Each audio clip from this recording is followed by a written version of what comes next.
Well, ladies and gentlemen, welcome you once again to UPro Colombo for our continuing coverage of the 2025 Indoor Cricket World Cup. I'm Cameron Walter, and this is the women's clash between Australia and New Zealand. I'll take you through the two team lineups. Starting with the Australian side, the defending champions, their captain is Megan Dixon. With her is Nisha Isles, Samantha Dixon, Ashley Doble-Judge, Courtney Hewitt, Kylie Rattray, Delane Yohe, and Ricky Lee Rimington. The New Zealand side is captained by Marama Downs. With her is Tatiana Gibbs, Claire Crooks, Michaela Mason-Jones, Annika Todd, Saffron Wilson, Hannah Francis, and Gemma Krebs. The umpire for the match is Andrew Hall-Villiers. We're just about ready to get underway here. As you can see on your screen, Australia will be batting first. Annika Todd will be the bowler. And Ashley Doble-Judge and Courtney Hewitt at the crease. Here we go. Beaten off the first ball. The second ball immediately.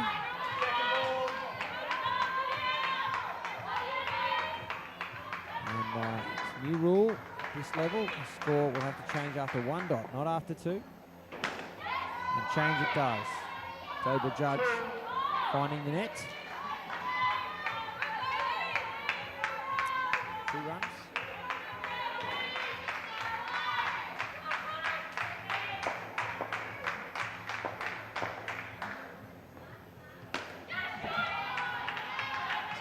I've got to have you to not do that. That sort of behaviour. Courtney Hewitt away now as well with whether the 2. you're doing it or not, you're doing it in Start front for of her. the striker is unacceptable behaviour. 2.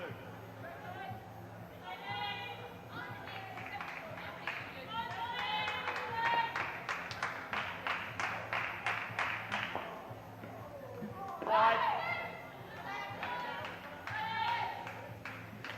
2 balls remaining. Delivery wide, 2 balls remain now.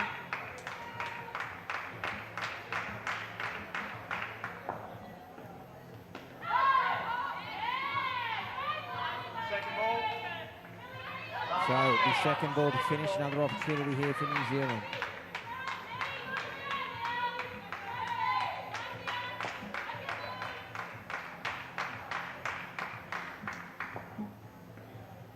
Wide. That's a wide, but Doble-Judge had left her crease. Or is it not out? Has it been And given 1, out? 3, and over.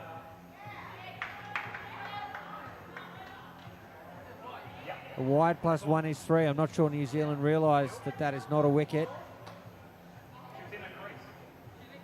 You can review it. So You can review it. not quite sure. Looked to me like Doble-Judge was still out at the keeper's end. Maybe Hewitt had made good of ground by that point. And then run through. So yeah, here it is.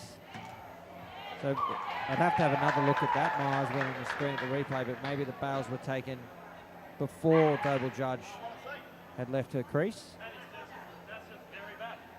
Well, no, he's changed it. Okay, to run out now. So I'm actually not sure. I'm waiting for the scoreboard to update. Little perplexed at this one, folks. It has gone in the book as a run out, so I think that decision was changed. I assume that was a referral and changed on the basis of that referral. So, a wicket off the last ball of the over. Mason-Jones will bowl the second, and we're back underway.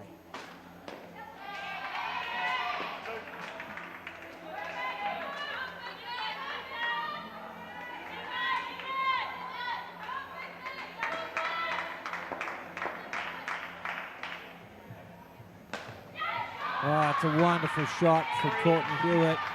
Down up 3 on the onside.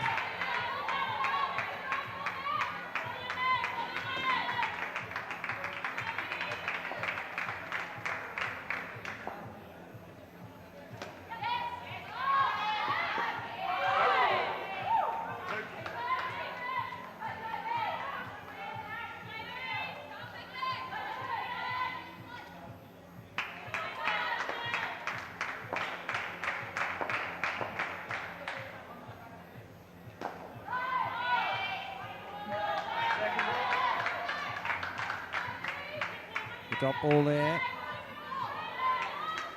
Given things like a strike don't exist in indoor cricket. And the score must change here on second ball. 2. It's fielded into the net for 2. Last ball.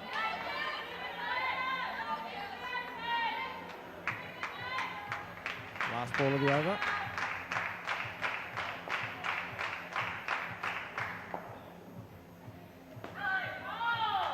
Dover Judge blocks it out. And 9 runs from the over. They will begin the third over on second ball once more.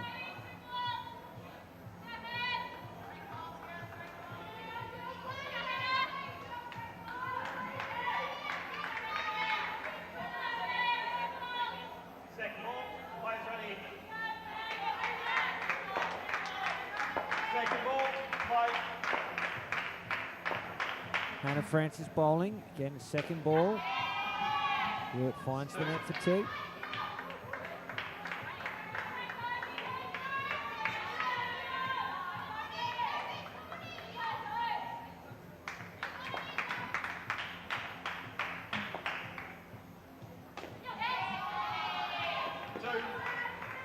As does Dover Judge.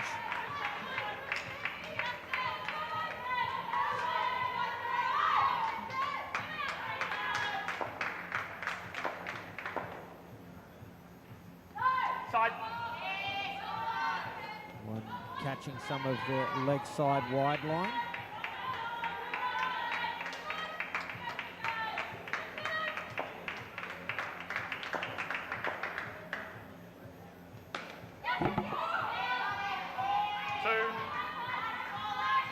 Hewitt finds the net yet again.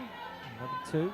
These two build back up nicely after the loss of that wicket on the last ball of the first over.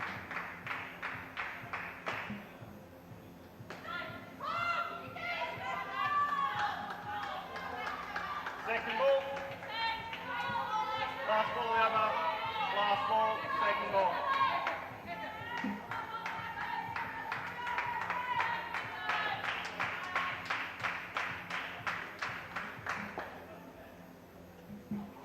Beaten and it's out again.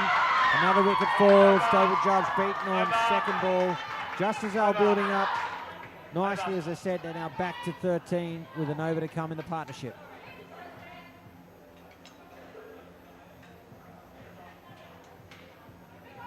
Excellent pressure there from New Zealand. Players ready, please. Continuing to create opportunities.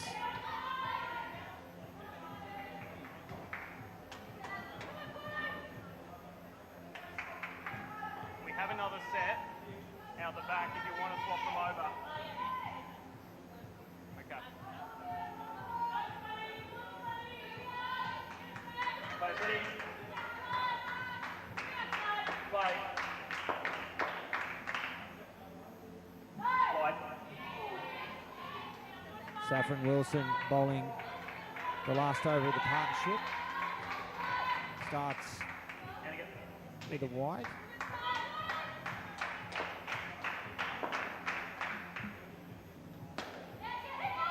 Chance at the top, needed to hit. Oh, given out. They're saying the bat's in the air. Going to want to have a look at this one, I think. They are referring it. It's just a question here. I think across the line, is the bat in the air as signalled by the umpire? It certainly did bounce, but is the wrist on the ground when it happens? Let's have a look. You're going to need to freeze this one. So in the air, is the bat grounded? In the air there. Definitely in the air there. Definitely in the air there. The bails are up. I'm not sure it's grounded. I think that is an absolutely unbelievable call there from Andrew Hall-Villiers. He's got that 100% right. And a huge wicket once again here for New Zealand. Really pegging back the scoring here, and the Australian opening combination back to 10 runs.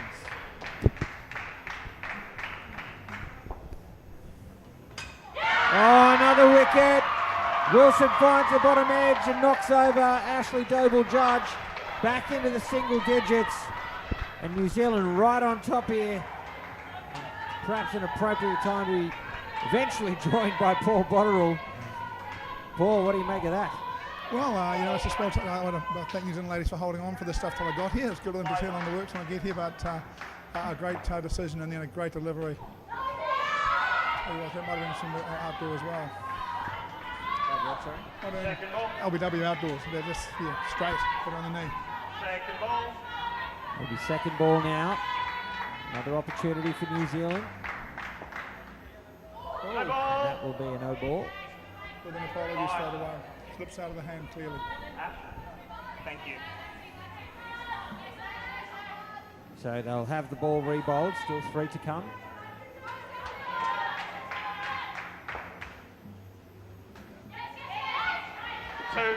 Two runs through backward square.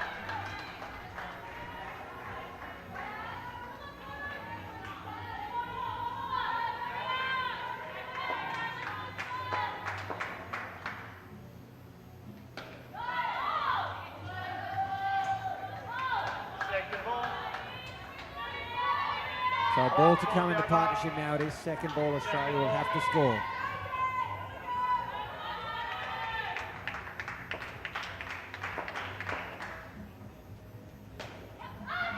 Courtney Hewitt finds the net for 2, completes the partnership. 11 runs from it. New Zealand, well, I think that's 4 wickets throughout the partnership. Excellent from them. And, well, what a fascinating start to this 2022 World Cup final replay. If you've just tuned in, it is Australia up against New Zealand here at the Indoor Cricket World Cup. I'm Cameron Walter. With me is Paul Botterill. What a start to this blockbuster grand final replay. It certainly is, Cam. We've seen a lot of games recently swing, and teams start very well, teams fight back in. We said before the 22 game that the New Zealanders had won it and Australia were going to try and make a statement. And Australia won the ladies' final. It was close. It's closer than people expected. I think New Zealand were a bit unlucky in that final. New Zealand here will want to make a statement. They want to play well so that they are the match for the Australians, at least getting the Australians' brain that they'll be under some pressure in the final. Part of winning a final quite often is building some pressure well before, reminding teams that if they play poorly, you will beat them. Gemma Krebs is going to bowl the first over to the new partnership. It is Delane Yowie on strike and Samantha Dixon off strike. Thank you. Experience, successful partnership for Australia.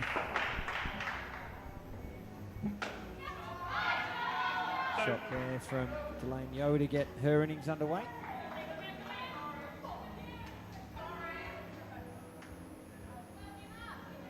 Injured in Melbourne, Cam. She did a leg in the Melbourne missed final. Delane. Yeah, I think missed even more than the final. I think it was up, down, fall safe. A couple more games to go. Might have missed the whole final series. Missed a fair bit, right? She'll be keen to play this one and win on the court. Yeah, 100%. That did give Madeline Wright an opportunity to come into the side in the keeper position. Part of the final. Nice for her. And, Delane, one of those competitors, known for being tough, but New Zealand players I know who know off the court talk about being a top-class lady.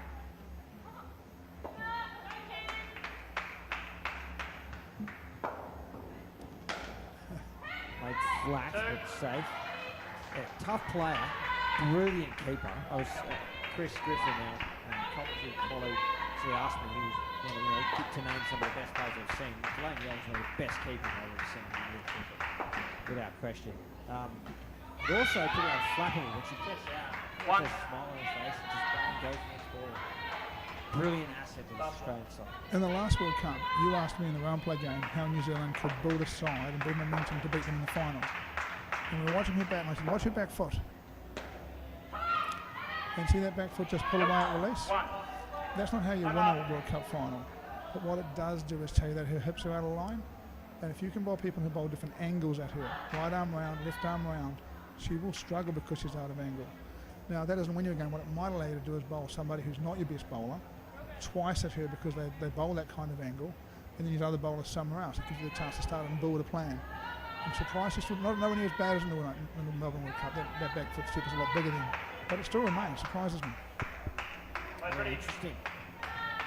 So 9 runs off that over for Australia. A good start for Yowie and Samantha Dixon, and it's going to be the Kiwi captain Norma Downs now. Chance at the keeper's end. I think Sam Dixon got there. The umpire agrees. Yep. She's tall.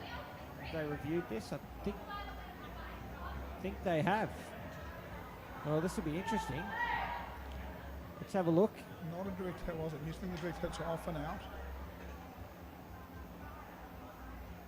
Oh, it's closer than I thought, but I think Yeah, she's still home. Oh, it's tight. When does the bail lift? It's hard to tell, isn't it? The day Hall Villiers reviews his own decision and changes it, I'm going to play for Australia. He will withhold his. He will maintain his decision. This will tell us. This will tell the story. That's on the line and that's out. No, it's not on the line. It's past the line. Let's have a look. When is the bail lifted? The decision stands, not out. No surprise. Well, I think it's no surprise because the replay demonstrated it wasn't out. If you watched the Masters World Cup final last year, Cam. Which They one? clearly showed he was wrong. They reviewed it and made the same decision. Which one? Good remember now, Cam. Remember the van trip home was pretty quiet. Second ball. Second ball now.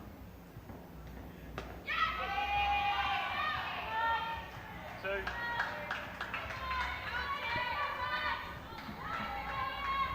Yeah, I'd be fascinated if an umpire were able to get away with a clear replay saying that the decision was wrong. I think that's one of, and not change the decision. I think that might be one of those occasions where it's maybe this is something we don't have well enough articulated in our rules for DRS and indoors, that there actually needs to be sufficient evidence to overturn. I think that's probably just an assumption about our DRS system, isn't it? Yeah, it is. Last year the DRS system was different because there was someone down here with a radio. Last year the DRS system was different because there was someone down here with a radio, a different umpire, sending images up for the umpire to have a look at. So there's a different umpire involved. Let's get back to this though, because really New Zealand needs to catch that. The over comes to an end, and 8 runs from it. Another good one for Australia. Not without opportunity for New Zealand. It's one of those things, Cam, with the review system. A couple of things about the game in general, right? It would be better if we could have somebody who's not the person who makes the decision review the decision. It doesn't lead, regardless of anything in the past or anything in the future. People don't review themselves impartially. It's not possible. Yeah, I think that's a fair point. I think our approach, see Tatiana Gibbs get underway. That's an aggressive run. Correct call in the end. I think the approach certainly with this system is speed and efficiency and personnel. Be interested to see if the intent is in finals to bring in an actual third party to review it. I don't know, but I think it's a point well made. I would like to think that the umpires who get to the point where they're doing finals they have a high enough level of integrity that they will look at it as impartially as they can. But it's impossible to do it. I was going to say, I don't think it's about integrity. Great shot. We're talking. I don't think it's about integrity. I think we all have our own biases, and we're not conscious of them. No one's going to consciously cheat. I don't think that's on the rule. No one's going to do that. No. But being an umpire requires you to believe that you're right. It's part of what builds you along the way. Two. Back to this though, Australia's starting to take control, right? New Zealand, this is just like every other Australian-New Zealand game, isn't it? New Zealand edged the first partnership, Australia really dominated the second partnership.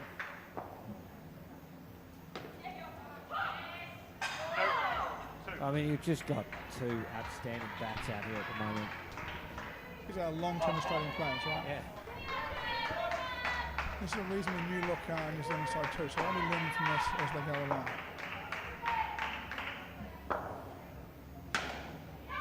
Chance with the out. A bit of hit and run there. I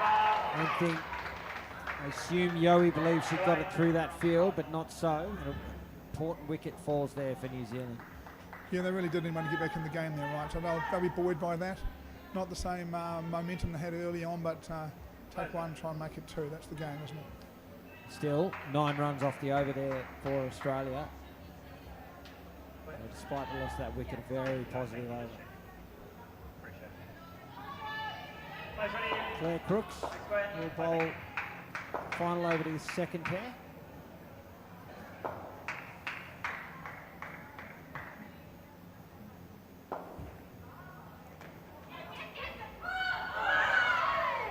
Fortuitous there for Australia.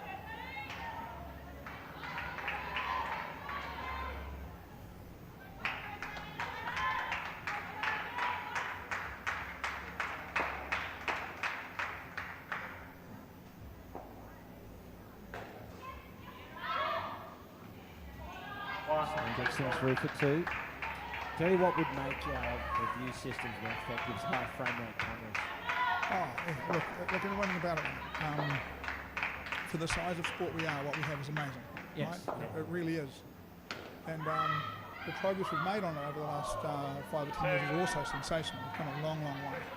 And it's like anything in the game, right? It doesn't mean that we still just go, well, that's the answer.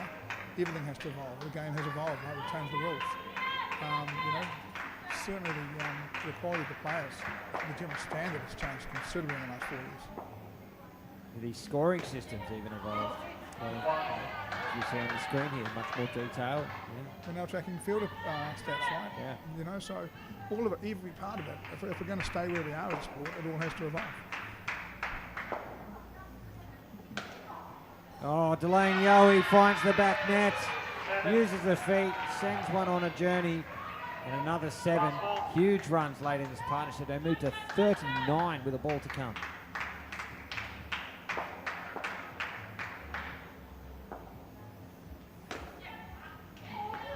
Oh, good touch there in the front court. Needed to hit though, as it is. An extra 2. And a 41-run second partnership there for Australia. Just what they needed after 11 off the first. And they're in a strong position here with Dixon and Ricky Lee Remington heading to the court. I should say Megan Dixon because there are 2 of them. Megan Dixon and Ricky Lee Remington headed to the court to bat third here in this clash between Australia and New Zealand at the World Cup. How many of the Australian side are back from the last World Cup? Do you know? Oh, I'd have to look at the list. At least half the team. So they look very strong. Well, there's certainly a few missing as well, but Nicole Martin was selected at the side to withdraw. So, she all okay? Yeah. A new captain in Megan Dixon. So that only happens about every 10 years in the Australian Ladies side as well, right? There'll only be 2 captains since the Monica Brogan times, maybe 3. Monica Brogan, Donna Dalby, Jude Coleman, Nicole Martin, Nisha Iles. Some good players in that group, yeah, they could all go on your list of great players, right? Now, look, there may have been a standing captain here or there, but I think those were the permanent captains. Yeah, there's always somebody who captain's game on and deserves recognition as a captain for being on tour and trading captain a game, but established long term. So Mason Jones, the bowler. Again, it is Megan Dixon and Ricky Lee Remington crease. Both of them away.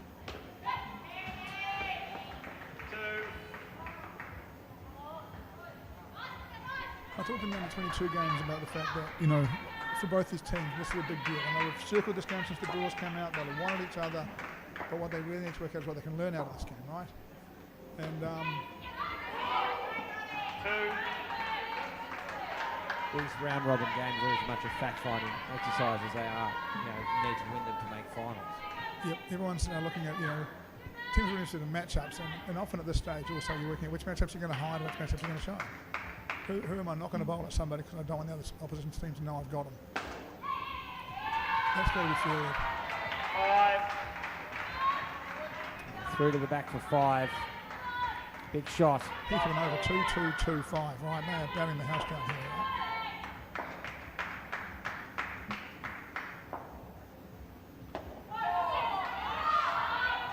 And that's what the luxury of having gone 4-2 and 5 does. No need to run there at all. No pressure, right? No pressure. And this is the first over of the partnership, and you're in control of the partnership early. And look, it can change. The momentum changes it, but right now, they're giving themselves a bit of safety and a bit of option, and good on them. And look again, super experienced side, some good players, and I think the New Zealand team will get a lot out of this. They were well on top early. They will learn one thing is that it doesn't take much for that to change. Second ball.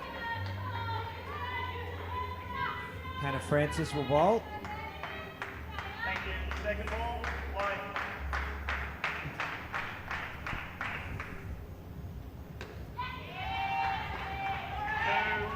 While there's some continuity in the Australian roster, new coach, Billy Forrest, first World Cup as coach of the Australian women. This is going to be controversial, Cam, and I don't like to be controversial, but so the best coach in the world has taken over coaching the ladies' side. I mean, who's got a better record than Billy Forrest in the last 5 years?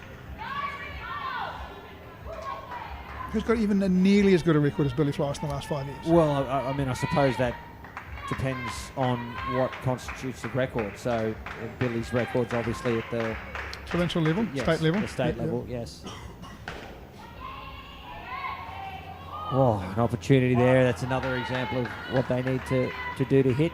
I think Australia's spoiled for choice, right?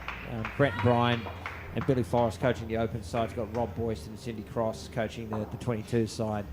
And a number of coaches that have been around the system that have had to step away, like Wendy Kemp, so Tony and Vanessa with the men's side as well. There's some great depth around it. 100%. I don't say when I say that I do think Billy Forrest is the best coach in the world right now. In my opinion, if you ask me who the best coach in the world, I think that's Billy Forrest. Doesn't mean that Brenton Bryan doesn't make the men's coach. Of course he does. He's got a great record of his own, right? Yes. But when it comes to changing the way the game's played, the changes that I think Billy's made around nutrition, around footwork, he's continued to evolve the game at state level. That's gone through to Australian sides. I have huge respect for the man. Huge respect for the man. You and me both. 8 runs off that over. These two batting the house down. 21 on the board after 2. McDown's going to take the captain's going to take the ball and bowl himself at this point. And look again, they are Australia now. They're going 10 and over for the last 6 overs. That is one heck of an effort. And New Zealand just got to work out here, where can they bowl to restrict it? How do they build some pressure? What do they do? Chance here. Oh, had all the time in the world. Just nursed it because he had so much time, right? Yeah. Frustrated. Marama Downs is a player that I've seen over a couple of international series now. I've seen him just consistently improve every time I've seen her. And here she is captaining the side and yes, no, yes, no, yes, no. So yeah, out eventually. Wow. I thought she made it back. Ball 2. Was it ball 2? So she can't make it back. I don't think it was ball. It wasn't. It wasn't second ball. Well, no, they ran on the missed stumps, didn't they? We'll see if Australia review it. Bouncing back. It wasn't second ball. Yeah, I think they may have reviewed this. Yeah, it looks like they are. Yeah, it's out. The bat's in the air there. You need to see the frame before it to see. You can see the bat's in the air. Yeah. Interesting. I've got to say, it's nice to see some Australians doing this because we've seen New Zealanders do this for a number of World Cups in a row. So, second time I've seen an Australian out today with a bat in the air. And it's good to know that it's not just us that do these things.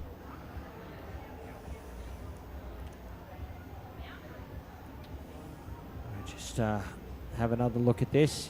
See, we're going to see no. What have we gone back to have a look at the first one? So, which one of these is actually out? Well, if he saw the second one and thought it was out, there's no need to review this, right? Unless it's batters, which end the batters are going to. No, it's the same. It's Ricky Lee Remington in both replays. So it looks to me like he's given that one out. Okay, we'll have a look. Well, he has. Yeah, he's pretty sure the finger went up. Yeah, Got to say, an amazing effort from the Australians, right? They've been out at both ends by miles and got back. Yeah. Repeatedly. Yep, gave one of them out. Yeah, just going back to what I was saying, Marama Downs, impressed with her progress, and obviously so is New Zealand, given she's the captain. Yeah, look, a special player, really been around for a little while, as I say. Has the distinction of one of the Australian great outdoor players, I think it was Healy, played in the domestic league this year for a couple of games. Perry, I'm told. Perry and Marama Downs bowled her for Northern Districts, got her out. Bowled her for a duck, yeah. Yeah, bowled her for a duck.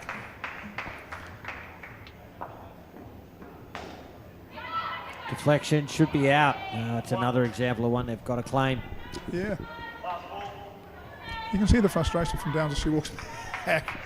But, this is how you learn. And look, I don't think that this New Zealand side will expect it to just turn up and waltz over Australia here. But I think Brilliant shot from the Australia captain to close out the over. What they're not really doing is creating enough chances in here to feel like they're in the game. If you're taking chances and missing chances, so be it. But right now, they're just not creating enough chances.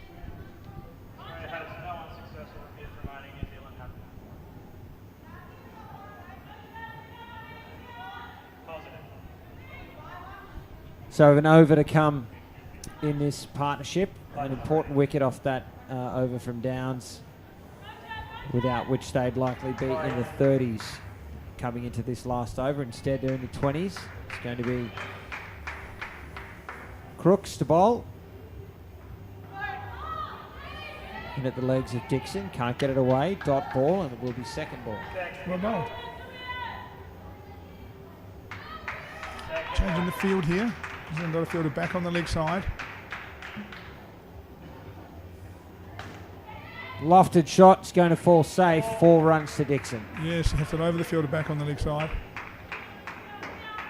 Well, the New Zealand coach, I'd quite like that. I'm quite keen for her to take that shot on. So I'd like the field, and I'd like, even though she got away with it, I like seeing it. Off the hands. Should be a single.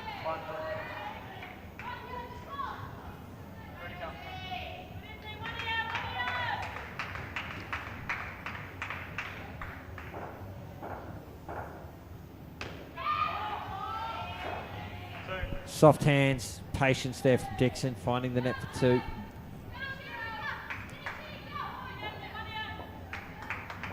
You never really know about a game till both sides are batted, right? We'll see how New Zealand bat. It's a good Australian attack from what I can remember. This will be Is it out. Yeah. 2 at one end. And, gee, that's an important late wicket. This was going to be 30 plus, and now they'll finish in the 20s. Oh, barring a back net shot. Let's have a look. Remington hit it backward of point, went back to her partner who had run straight through. Again, one of the things we're here to do is look at different things from New Zealand's point of view. A little bit of running chaos is encouraging to see. We've seen a few misunderstandings now. They'll tuck that away and feel positive about that. They'll take some stuff out as they go along from this. I think they do need to...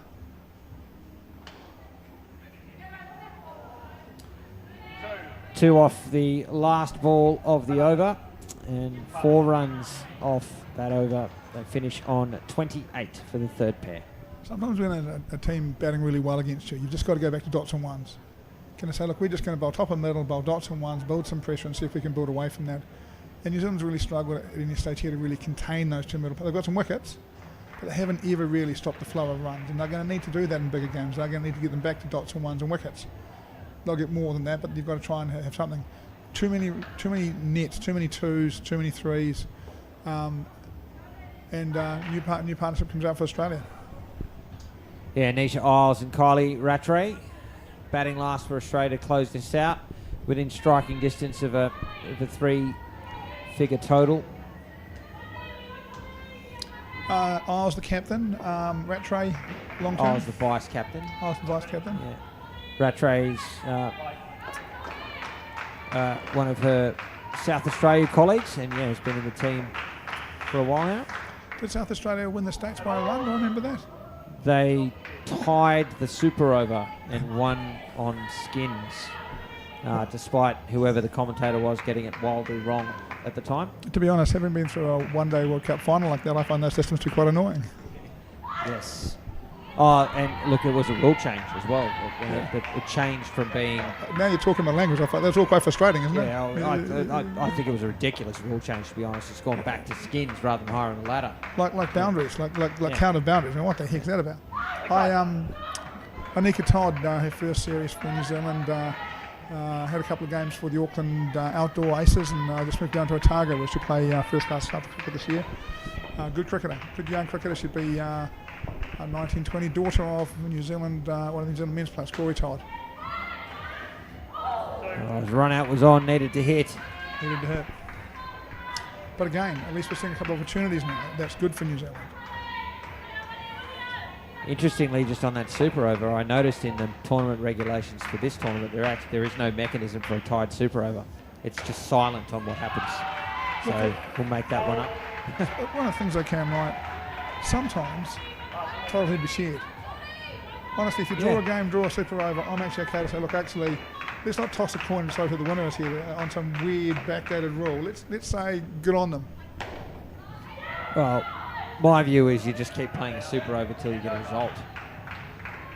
At least that's clear cut. I think that's fair. I mean, certainly had some drama. But it wasn't that bad. So that completes the opening over for this pair.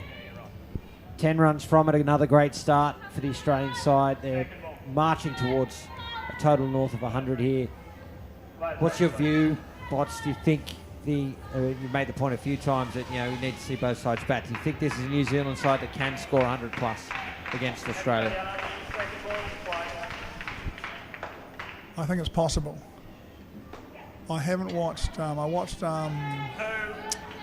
this year. I didn't have in the past years, I've had a non-voting role in selection of the New Zealand men's side, and this year I didn't. Instead, I practiced the role that I'm doing here, which is a particularly difficult. I'm not very good at the role I'm doing here, so I practiced in the provincials, which meant I watched some games for the Auckland men's side and gave them some matchups, if you like,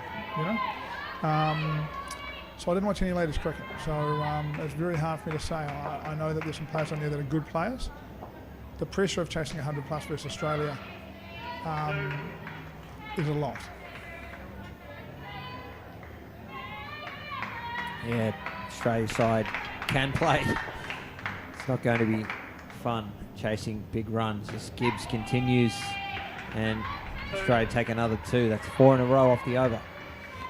Yeah, look, when you see scorecards like that, which we're seeing regularly from them, 2-2, 2-2-2, that is a well-drilled side. They are just taking away all opportunity to get them out. They're just mechanically whacking twos and getting the far end. Look, again, no disrespect to whoever the previous coach was. I'm sure they're a very good coach, but I would expect Billy Flores to make this side better, like he makes every side better. The over comes to an end, 12 runs from it, a sensational over there for Australia. And New Zealand still facing the same battles. How do we get to dots and ones? How do we create chances? And again, will they chase this down? It's always possible. It require Australia have got there with 3 good partnerships. New Zealand would need 4 good partnerships to get them, I would think. I don't think they'll do it in 41 partnerships. The question really is, what can they learn? My recollection is that Australia tailed them in the round robins in Melbourne, and in the finals and got pretty close. And if that's the game plan, we've got a very experienced, good coach looking at Andrew Richardson, Ribsy. That is an absolute screamer of a catch. Chuck that one in the highlight reel. You have to have another look at this. Unbelievable fielding. Self-preservation as much as anything else. But Anika Todd has taken an absolute belter. Let's have a look at this. This has been smashed by Isles. You can't see it on that shot, but yeah. Great catch. Back live, and Isles grabs 2.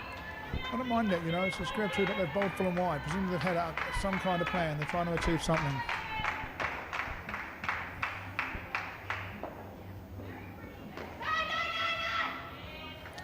Sent back, rightly so. No run. Jimmy Krebs, 2 on the offside, bowling full and wide. That's a plan. Anytime they've got a plan and executing it, that's progress. We like that.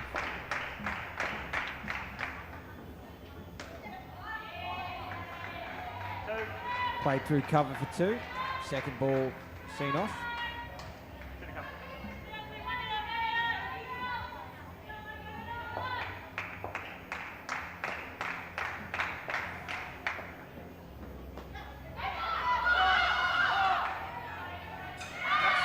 throw sent back. Another dot and another second ball opportunity here for the last ball of the over. Second ball. Last ball of the over, second ball.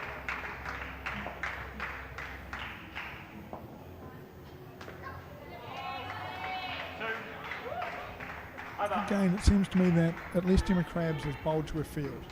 They've got some twos, and the wicket means it's been a decent over, but she has made them work, and that's what we want. 2.2.2 is better than 2.2.2.2.2.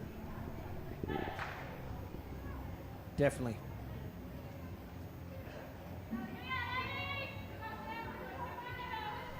In answer to your question, I don't think New Zealand will score 100 to beat Australia in this game. I'm not saying it won't happen, but you know, it would be a heck of an effort. But I would like to see them bat well and take some learnings out of this game. Wilson to bowl the last over the innings. Straight to the hands of Todd. And a dot ball. Second ball. I'm pleased to see Todd playing. She's a good cricketer. I think she added it. She hasn't played a lot early in the tournament for New Zealand. It's nice to see her on the side and out there. She's a good athlete with good skills. No, two.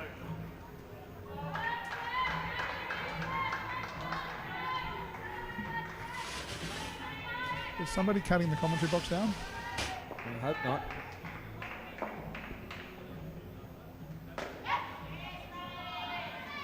Great shot, isn't it? Just takes length, cross bats, it bangs it into the ground and up into the net.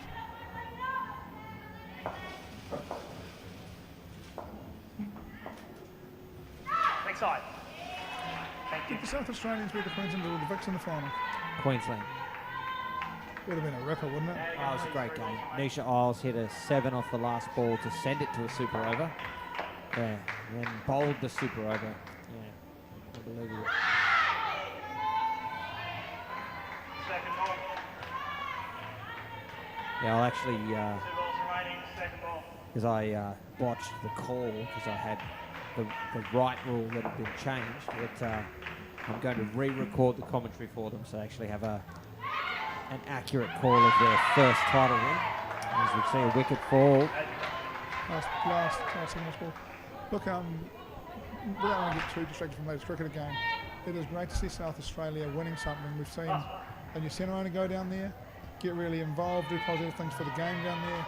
It's good to see some success coming their way. Yeah, couldn't agree more. So an important wicket there late in this innings, and a ball to come now. No ball for height, so they'll have that again.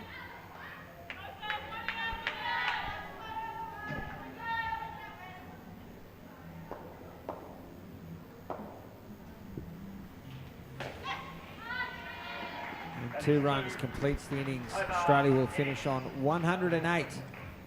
It's a great score here up against the New Zealand side, who took wickets, but I think will rue a few more missed opportunities. It'll be an exciting chase if they're able to rein in these runs.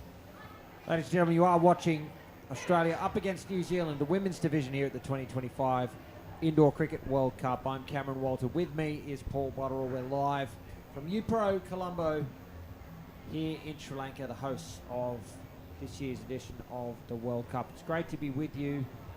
Another Trans-Tasman match still to come tonight as we take in some highlights here. The under-22 men are up at 8:45 p.m. Australia and New Zealand, another World Cup final replay. Check in with the other matches happening right now as well.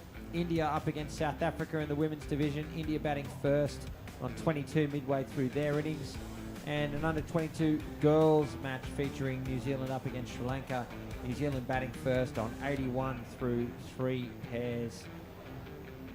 Some running repairs to the court. Once again, I was actually going to make a comment about that. The carpet lifting near the bowler's crease. So the crew out there fixing that up mid-game. But Bots, how will New Zealand have to go about this run chase, whether or not they're successful? What's the strategy? Look, I think that when you look at the two sides, right, that Australian side is taller, broader, stronger. That New Zealand side is shorter, smaller, faster. So New Zealand's got to find a way to take the power out of the game because they won't beat Australia in a power head off. So I think they've just got to get a lot of bat on ball and run. They've got to back their speed and see how that goes. And, they'll have plans well before this moment in place to do whatever they're going to do. But I think, again, they just need to go out here and bat well and see what they can take away from it as far as lessons go and what they can do later in the tournament because of it. Of course it matters who wins. And both sides will want to win. But again, what they both sides take out of this will be far more important. I don't know where my brain went, but it wasn't here. So everything else was okay. And Mason Jones and Krebs will be opening for New Zealand.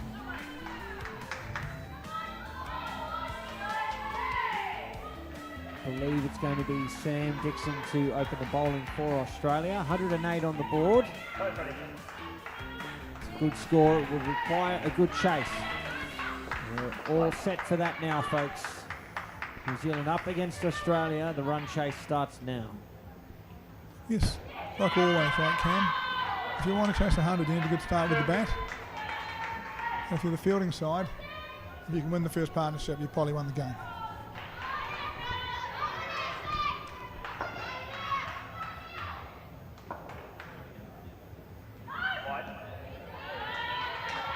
Two and a wide to start the over.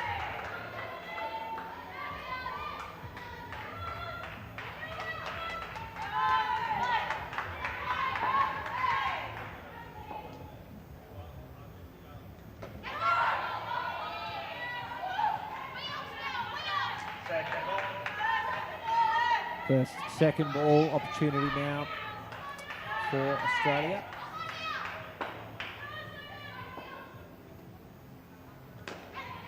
Chance, ball not going ahead. 32.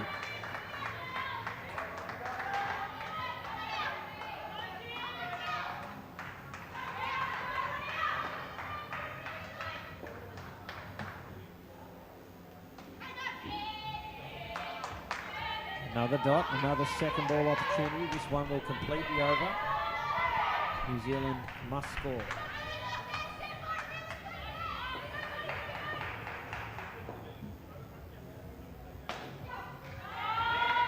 Score they do. 2 runs off the last delivery and a good solid start there for the New Zealand side. 8 runs from it. They are away, and remembering they're also chasing a skin here of just 11. Nice positive start from the Kiwis, showing a little bit of intent. Long way to go.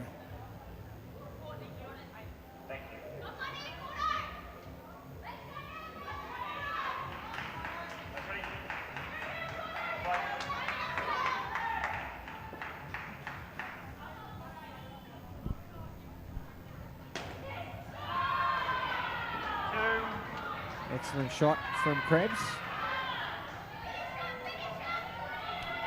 The difference isn't it, Cam? We watched the 22 ladies earlier on today, and stands are full because the parents are here. With the ladies, no parents, and good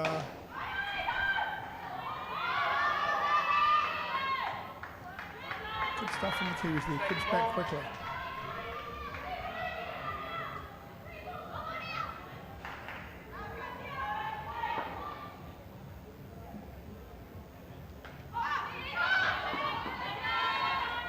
Great call. Get through second ball. I think you asked how New Zealand wins, Cam. I think one of them they've probably got to do. I imagine that Mariner Downs will close. And they've got to say we've got to be on 68, 69 comes out to bat. We'll give you 40. If we can do that, maybe we can get the last over and nick this, you know? So the 3 partners before, looking for 20s each, just over, and then seeing if Mariner Downs can come in at the end and you give a couple of really good cricketers in there with her. I think that, they would believe that that's possible for them.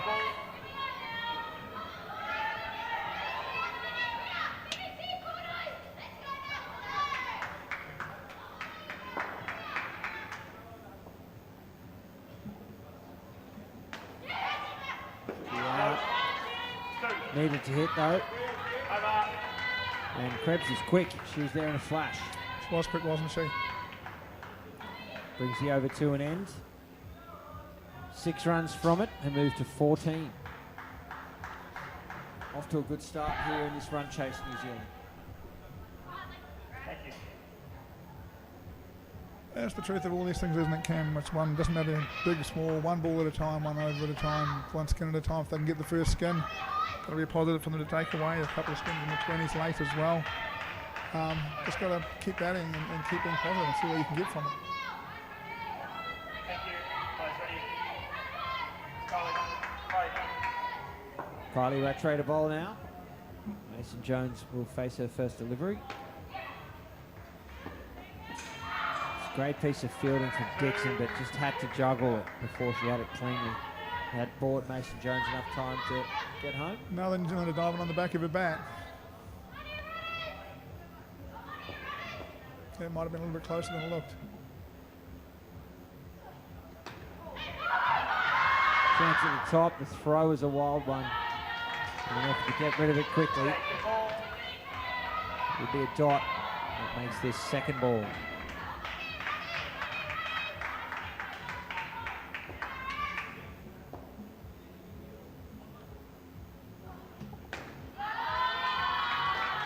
Comfortable two from Krebs.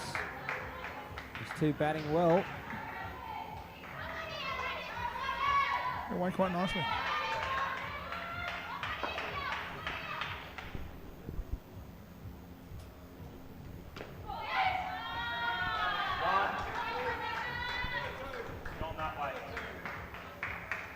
Timmy Krebs come through the age groups for New Zealand, been playing for a long time, been in this side, the junior sides, been around as long as I can remember. I think her dad, Kevin, plays over 55 for New Zealand as well.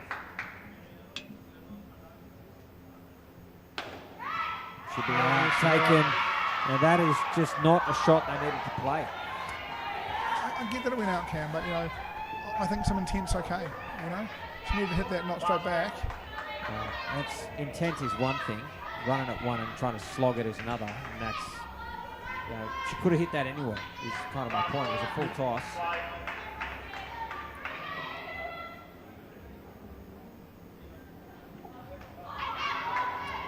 And all of a sudden the dynamic changes. Beaten. Haven't been beaten that often at all. The dots have been deliberate dots. So a great finish to that over. No runs from it. Rattray. And it brings the skin back into play for the last over for Australia here. A wicket will get them a good chance. 2 wickets will get them the skin, you'd think. Thank you.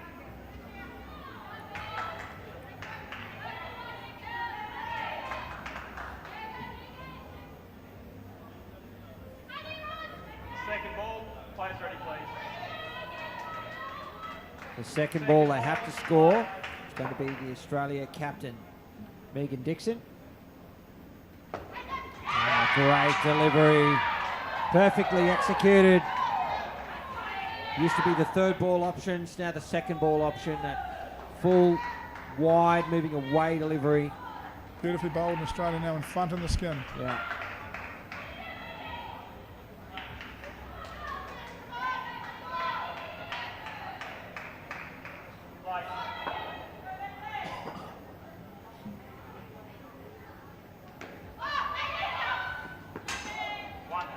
For a single. Still plenty of time left for New Zealand to secure this first point.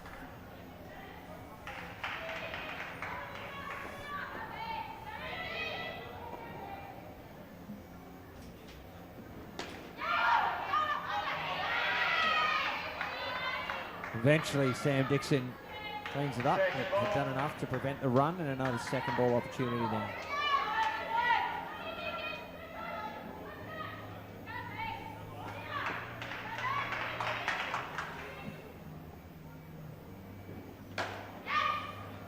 Oh, that is unbelievable fielding. No tidying up needed that time. Ball in the hand cleanly in the flick. Takes the stumps, and Australia now in the box seat to win this first skin.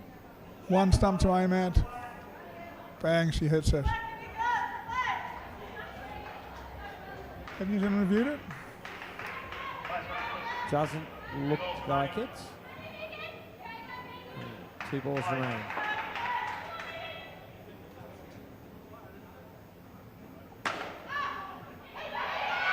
Should be out at the keeper's end, and it is. Australia take full control now. This opening partnership had shown so much promise. Now back to 0.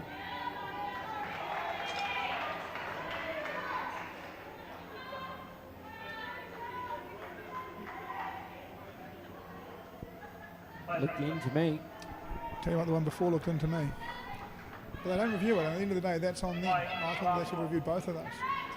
I'm not so sure about the first one, but that second one I definitely would have reviewed.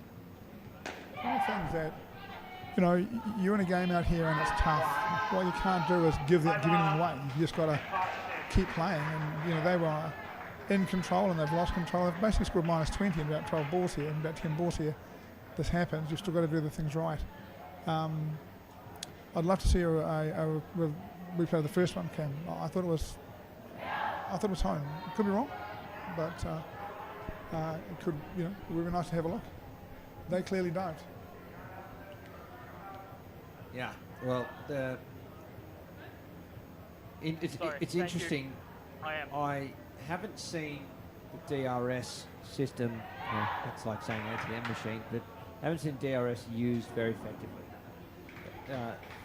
You get two. There's a couple of examples where people just aren't using it. What are you saving it for? Well, really, I guess the howler. But you burn the first one then. Yeah, that's right. You go, okay, well, the first one, if something we know, if something's tight, we're going to use the first one, we're going to keep the second one for the howler. I agree with you, Cam. I haven't seen it used, but I don't think I've seen a team lose 2 reviews in all the games I've watched in this event. Exactly. And they should be. Yeah. Gibbs and Francis at the crease. Isles bowling for Australia. Gibbs beaten outside off in the first ball. Second ball straight away.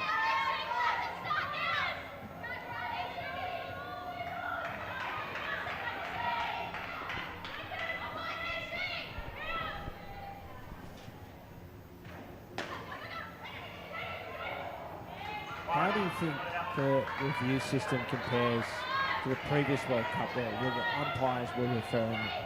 Whereas here it's player referral. You have a preference? The player referral is a far better system. It's on them, right? At the end of the day, New Zealand's responsible for that. If they got it wrong, they got it wrong. Nothing comes back to the umpire, in my opinion. And really, there's a far better system where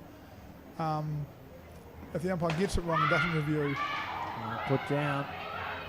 I think the system's far better, Cam. I think there's still some work to do on the reviewing yourself stuff. But like it's everything, right? It's all evolving.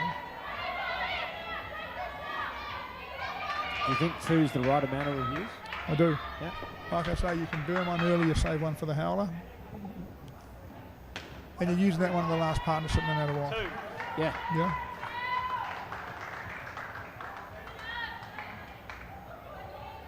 Second ball seen off again with 2. The truth is, Cam, that these are long events and those umpires are staying out for long periods of time. I think this review system keeps them really on their toes. The truth is, we're human beings, and they don't like it. Review or no review, they don't like getting it wrong. Yeah, totally. So I like this review system. I think it's a nice addition.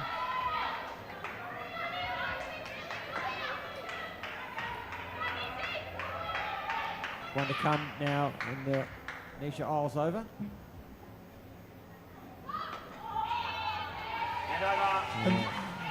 In the finals, I would like to see it referred to a different person. But, you know, again, whether they get to that this time or the next one, who knows. Did you think it cut the line? I did, yeah. Me too. Yeah. Thank you. In the book, it's a dot, so they will start the next over on second ball with 5 runs off that over. This is one of the things in the game, right, is that quite often things work for the team with momentum. You know, little wide call, little this, little that. When you're playing well, you can get a few of those things. Australia right now have earned a little bit of that. They played really well. You know? Well in control of this game. Second ball play. Thank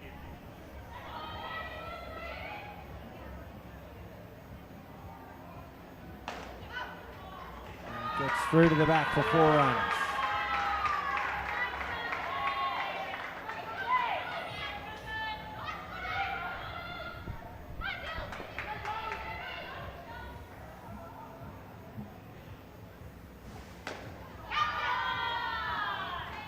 Look at the Australian bench. I notice one of the players is missing. I suspect they might be elsewhere looking at other teams.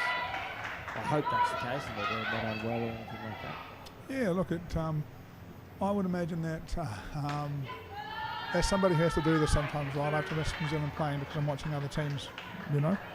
I would imagine any player wouldn't be particularly excited to be off watching something else at the moment, but that's the game. It's not, you're not here to do what's easy. You're here to do what's hard, because what's hard wins events for you.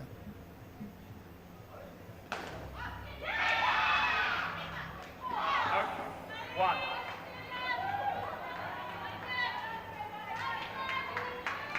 Yeah, that wasn't my favourite part back when I was with the Rockets, going and watching other games. Did an amazing job. I've said this before on the commentary cam. The year you did the stats for us, we should have won that fight. You did an amazing job. I didn't feel you slept a lot for that week, but you kept you pretty busy. Interestingly, it's a system I've never been able to replicate. The manpower required for it's exceptional, but boy, it gave us some good information. Yes. It's actually a regret of mine that I didn't go on to actually fully develop that system that allowed that sort of rapid input. Yeah. That gives you that detailed analysis. But yeah, who's got time for that? Yeah, look, Cam gave us on every play in that tournament a breakdown of every ball they faced and every ball they batted. Where it had landed in the results, so we could break up for a player how they've gone against outswingers, how they've gone against full and wide, how they've gone against short deliveries, and then we could match up the bowlers versus the batters. And truthfully, we played the final against WA, and really we got 2 overs wrong. And we had a couple of, in my view, good average cricketers looked like great cricketers, and we got it wrong, and cost us a state champion. To be honest, Cam, don't tell anyone, but it still upsets me. You and me both. I wouldn't mind winning one of those, Cam. They're pretty cool. Indeed. Second ball here. Ricky Remington bowling. Chance. Scamper through for a single. Rain comes down here again in Colombo. That interrupts my dinner again tonight, Cam. There's some unhappiness here. We're going to Uber back. It's fun. Yes, I think we will. Driven. Hands to it. Courtney Hewitt on the 3 line. Keeps it to a dot. Actually, I'm just not sure we shouldn't have stopped in the game. Did she give it a bat in the back of the head there? Not deliberately with any intent, but the rules are pretty clear. Right? If she gets a nudge, game should stop. I thought she got a nudge with the bat in the back of the head there. Yeah, certainly something caused us some discomfort. One. It's another one really, Australia are winning, and I don't want to take away from that when we divert off, but it's another one of the rules for mine. It's a really good addition, but it'd be nice for it to be refined, right? You're talking about the HIA concussion stuff. A feather hits you in the face, and we've got to stop the game and do the HIA. Yeah. And there's no need to do that. But we just need a common sense element to it. I was saying this in the previous game. We asked the umpire to interpret a whole range of things. Why can't they interpret whether or not that's justified?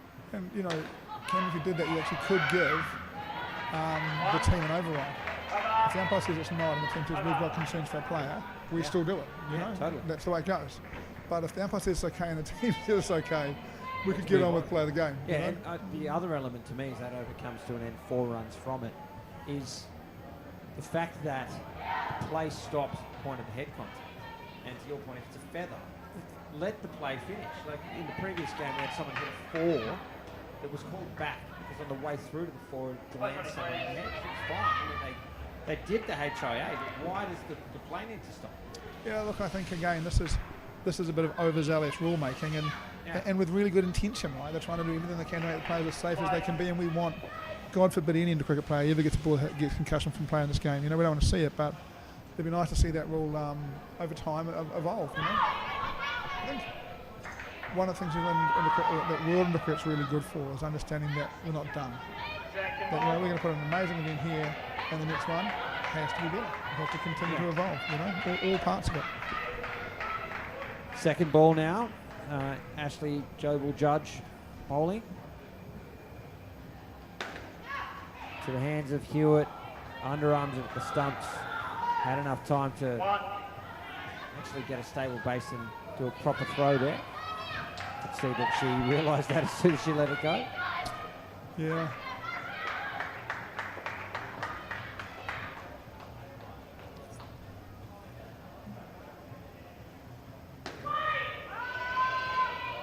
This pair have been quietly accumulating. They've still got 2 overs left. The previous over only got 4 singles from it.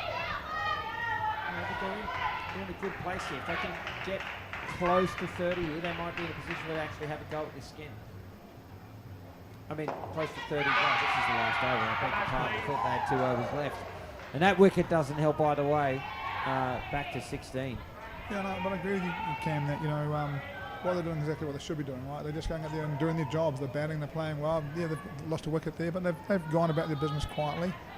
They'll be building some confidence. I think that for a number of the New Zealand players, this will be the first Open Women's game with Australia. They'll be learning a lot. One thing they can learn is that on ball 2, Australia are going to hit the full and wide slot. They're not going to miss it by a metre. They're not going to be short and wide. They're going to hit the full and wide spot, and you have to be good enough to hit it. Last ball of the partnership now.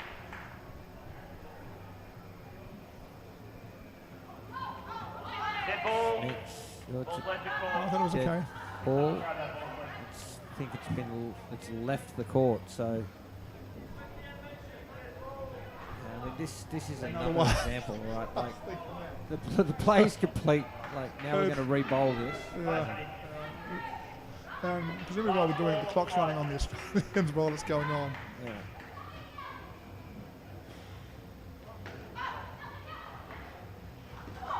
Yeah, so I mean, I would feel done as a bowler. I've bowled a ball that's a fair delivery.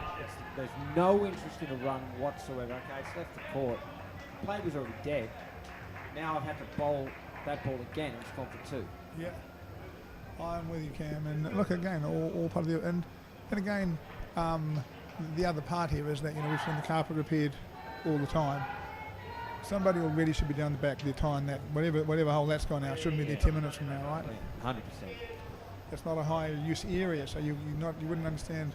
You wouldn't expect it to be deteriorating during a game. I'm not a big fan of So people no walking runs through off that people. final over. The second partnership of I've Banks. got no issues with what 20 you runs. did. So I'll make And that Australia clear. in full control here in this Open Women's Clash. It is the 2025 Indoor Cricket World Cup. We're live from Colombo here in Sri Lanka. Cameron Walter, Paul Bottle alongside. Thanks for your company, folks. Don't forget, coming up next, the final game of the day, the under-22 men's Trans-Tasman clash between Australia and New Zealand. Hope you can stick with us to the conclusion of this match and the conclusion today too here at Indoor Cricket's World Cup. With Claire Crooks and Anika Todd at the crease now for New Zealand. The ball is with Nisha Isles and the action resumes. With a wicket, Sam Dixon following it right up to the stumps and slapping them down. And Todd run out for a diamond.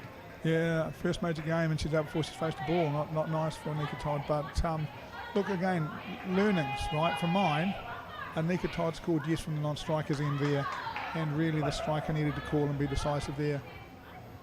She could see the ball, she could see the fielder. It's her call to make, and then do what she says.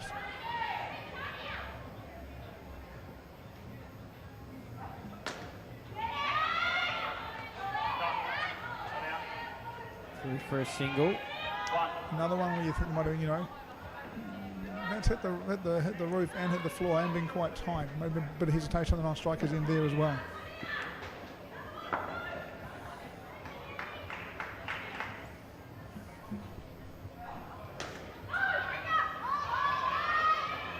No run. A bit of calling though, you know, a bit of calling. Will be second ball here, and New Zealand must score.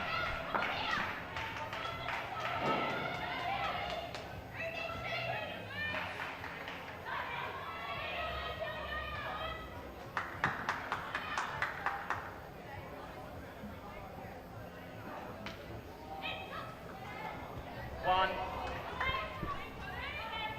Get through for a single. Avoid the out.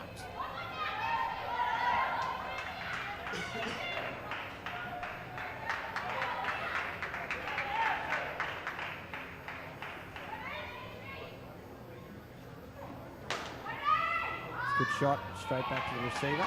No run. Second ball. Last 2:30 in the morning in New Zealand. Big call out to people in New Zealand watching. Saw Corey Todd watching his daughter play. Wife Kim in the grandstand watching.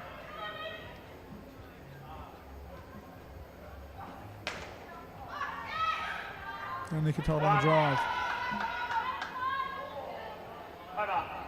There we go. It's after midnight in Australia. Shout out to anyone there watching as well. You guys are all troopers. Completes the over -2 from it. Good start to the partnership there for Australia. This 28-run skin on the line here.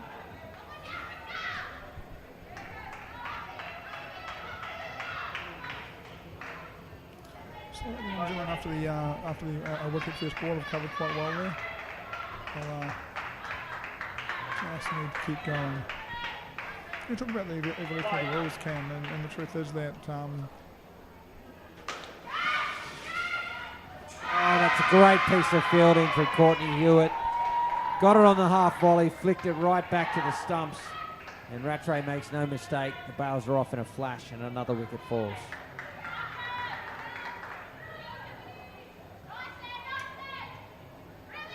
What you were saying, rule evolution. skins into cricket has kept these games a lot more interesting than it would be without. You know, the fact that New Zealand can pick up a point on any one of these skins makes a big difference. Would like to have seen Anika Todd stretch a little further. You know, that bat's not a long way in front of her. If she leans forward, she's going to make half a foot there, and in these kind of situations, that half a foot can be really important. And maybe, you know, she knew she wasn't going to make it, and that players do know these things, you know.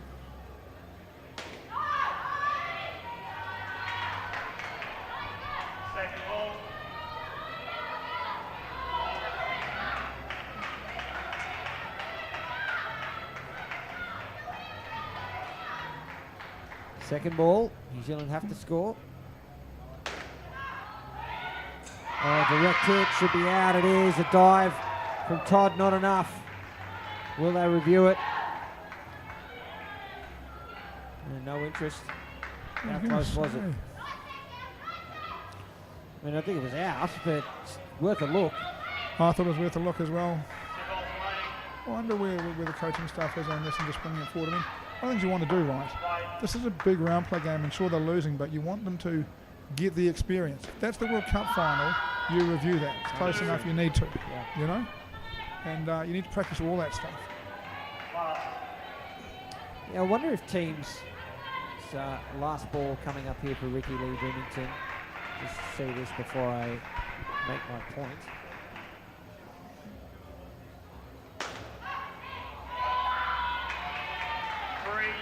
Three runs off the last ball, the damage done. 2 wickets have fallen, and 2 for -3 of the over. Yeah, I wonder if teams actually have developed a plan for a decision-making process to whether or not you're actually going to review. I mean, we've certainly heard in Australia, the Australian Test side have a process. Okay, we're going to ask the guy at point, we're going to ask the keeper, you know, we're going to ask the bowler. You know, that's the view covered of whatever that thing was. I don't seem to see any rationale here for the teams at the moment. Yeah, I think that's fair, Cam. And you know, it is interesting. I think that, you know, for the batting side, one of them needs to make the call, I think. Right? But for the fielding side, involving at least the field at that end, one thing I'm not clear on, it seems to me as well that anyone can refer it. It's not the captain who refers it in like outdoor cricket. It's like, you know, somebody just puts their hand together and that's a referral, and there's not even a process really for that yet that's developed enough as well, I don't think. New Zealand Asia Cup final. New Zealand referred in the first partnership and got it wrong, and that was me. I made the call from the sideline. Lee decided to go ahead with it, and we referred. Thought it was out, it was not. You know? It happens. Well, again, we had agreed what you talked about. We'd agreed that we would be quite aggressive with the first review and more conservative with the second. Some danger for the front court there with that previous shot, resulting in the wicket. I think it's important here that New Zealand keep their composure. I know they're on -10 chasing 28 for the skin. I know that that's tough personally. You've come all this way, you want to play well. But what you have to do now is keep your composure. Okay, well, I've got 2 overs to get 10 runs here to get out at 0. Well, I've got 9 balls. And it's just like that.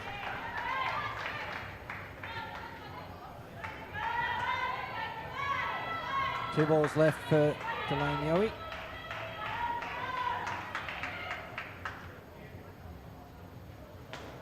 Left a crease to Todd, so it's a fair delivery, and it's resulted in a run out. Blair Crooks run out at the keeper's end. Again, interest in a review. Let's have a look. Well out.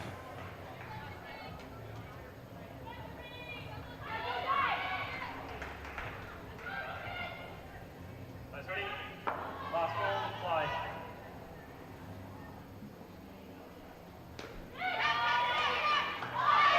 Good touch again. Todd is home, brings the over to an end. Another good one for Australia. 2 wickets from it for -6. Well and truly in charge of this third partnership and indeed the match. I think that's one thing New Zealand can't afford to do in this grade. You either have to hit it on the ground or you've got to hit it into the roof. If we put it around shoulder height to the athletes they've got, they're going to hurt us. I think you're okay on the ground here. I think you're okay up high, but anything around that, so they're powerful people. And if you put it around that height, they are going to really hurt you. So normally in the cricket, I'd say never hit it on the ground. But here, I think you're okay to hit it on the ground. I think you're okay to bounce it, but you can't just put it in the middle. Courtney Hewitt to bowl. Great dive. One. That was a great dive. Excellent wrist position, batting the right way up. Sled, you know. I remember in the old days, Cam, we used to put dishwashing liquid on the front of the shirts. Slide for miles. Perhaps as recently as Wellington. Well, certainly for 4 or 5 years we did it. Second ball.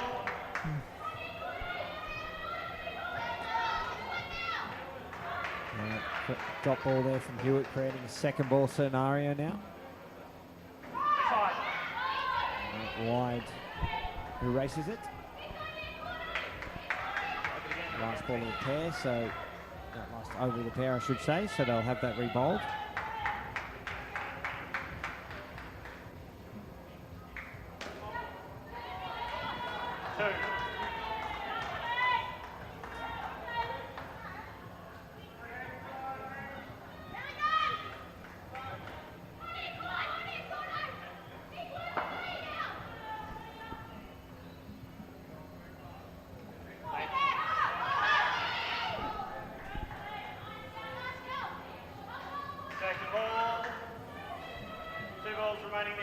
Another second ball opportunity here.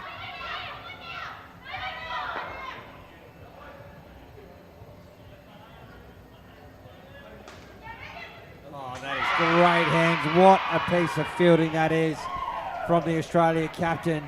Just clean indoor cricket. You won't see it in that frame, but it's straight in the hands of Megan Dixon. Throws down the sticks and well and truly out. Yeah, again, Nick Todd not stretching for mine there as well. He needs to be doing the best to help her partner out here, you know.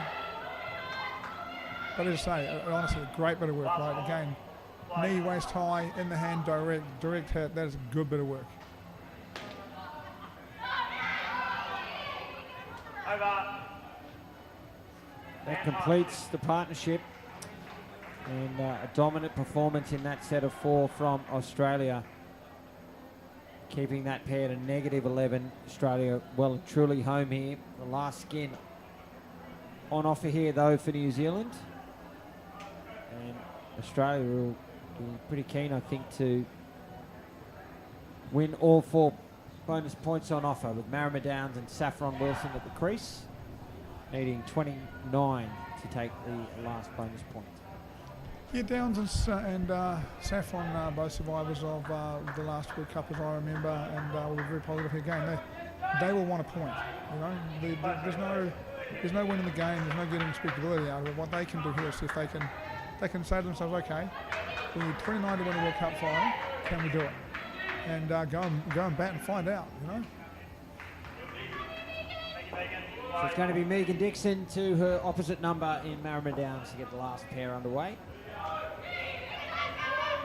One. Top one behind the corner for a single.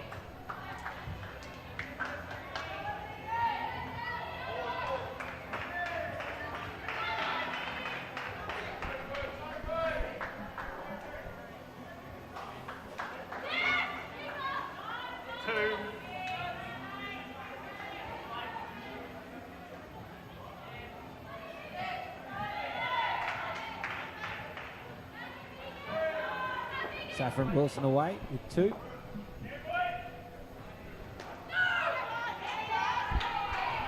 Saffron joined us in the commentary box for a stint in the previous game. Did she? How was she? Excellent. Yeah, I'm surprised at all. How do we get here up here? Came up and asked. Oh, fantastic. And said hello. Had a stint.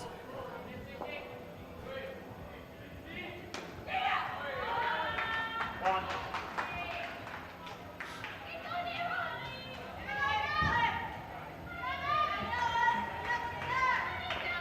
Two to come for Megan Dixon.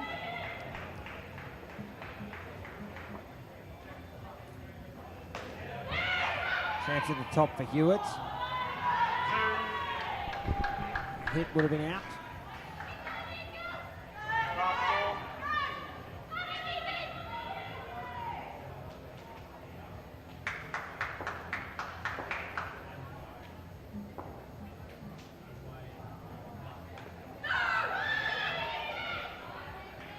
Brings the over to an end. 6 runs from it. A good start there for New Zealand in pursuit of this final skin.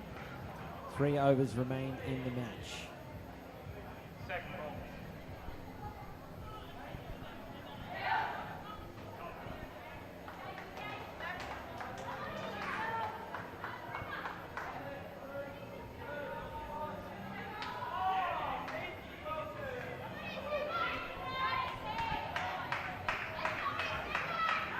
Right, ready, please. Cut it, second ball. Second ball.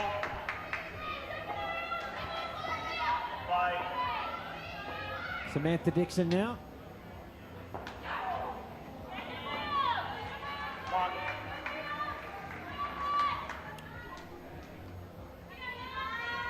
Through for a single.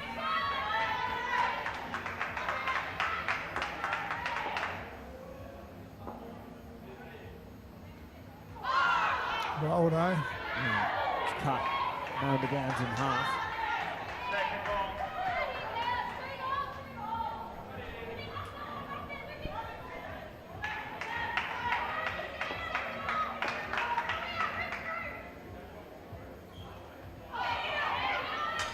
End of game. Peter was off to a header this time. Just realised, I said before, player was missing from the Australian bench. Could be off somewhere watching. If I'd bothered to look out the window here, she's actually standing right there doing the towel, Doing the at towel. the back of the Yeah, net. yeah. on the Backside. board. That'll make sense to anybody if you could see where we're sitting, the back of the net cut off by the wall. But if I lean forward, I can see that she's standing right there. Busy old game for Billy Flowers. A lot of chat around him all game. Different people over for long conversations. Last ball. Couple of extras in a row, helping the New Zealand cause. 1 ball to come here for Sam Dixon. If they can get a 2, they'll be halfway to the skin after 2 overs. They'll be pleased with that.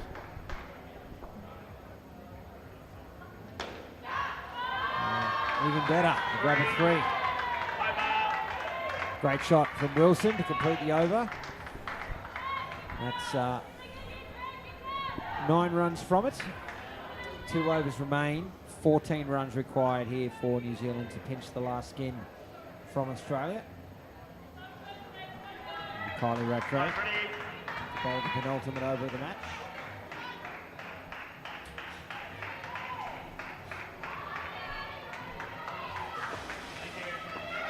Play bank.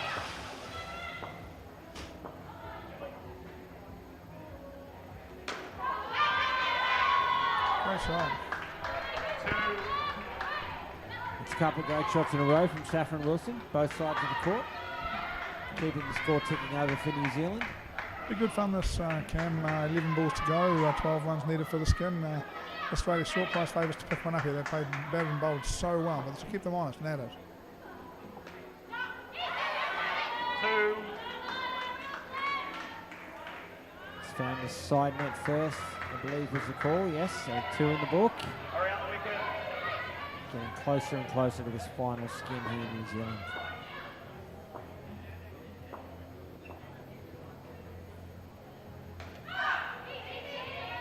Watchfully played. No interest in a run. It will be second ball now though.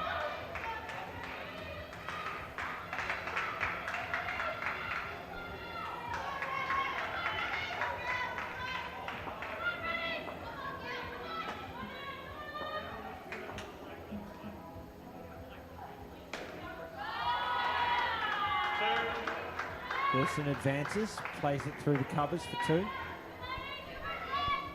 2 to come now. Australia's going to need 1 wicket here if they want to get this skin. 8 balls to go, they'll need a wicket, I would have thought.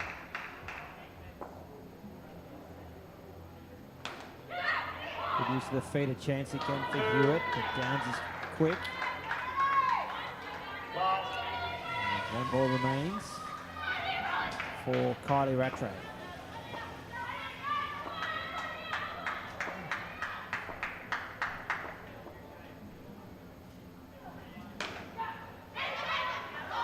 It's going to be 1-1 going to the side of the Australia-New Zealand derbies today, Cam. And in both matches, the defending champions, clear winners. Yeah. And sort of like the 22 ladies game was pretty close. Not sure it's quite they were clear winners, but they certainly got there. And now 22 boys. Next up, if you're awake in Australia, go and grab some coffee. In New Zealand, just sit there, you know, if you're waking up, have a shower, get ready for work, watch a bit of cricket before you go. But big game coming. 1 over remains here. New Zealand need 4 runs from it to take the last skin. Ashley Doble-Judge will bowl the final over. I think you're right, Watts. Australia will need a wicket to win this last skin.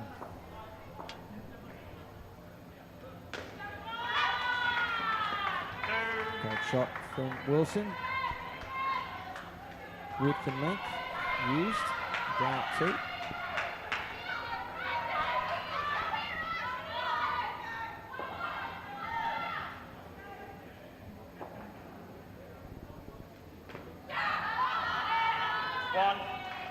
It's kept off the net, will be a single.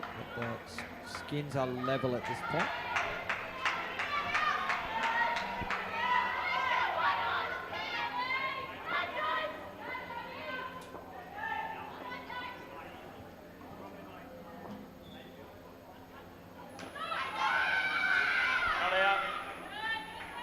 Bowser off, but that was the hands of Delane Yowie.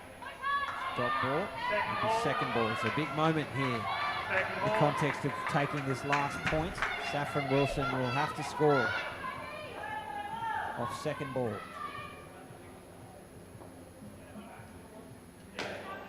Score she does, go ahead run. So New Zealand could score 1 more time here and block it out to win the last point.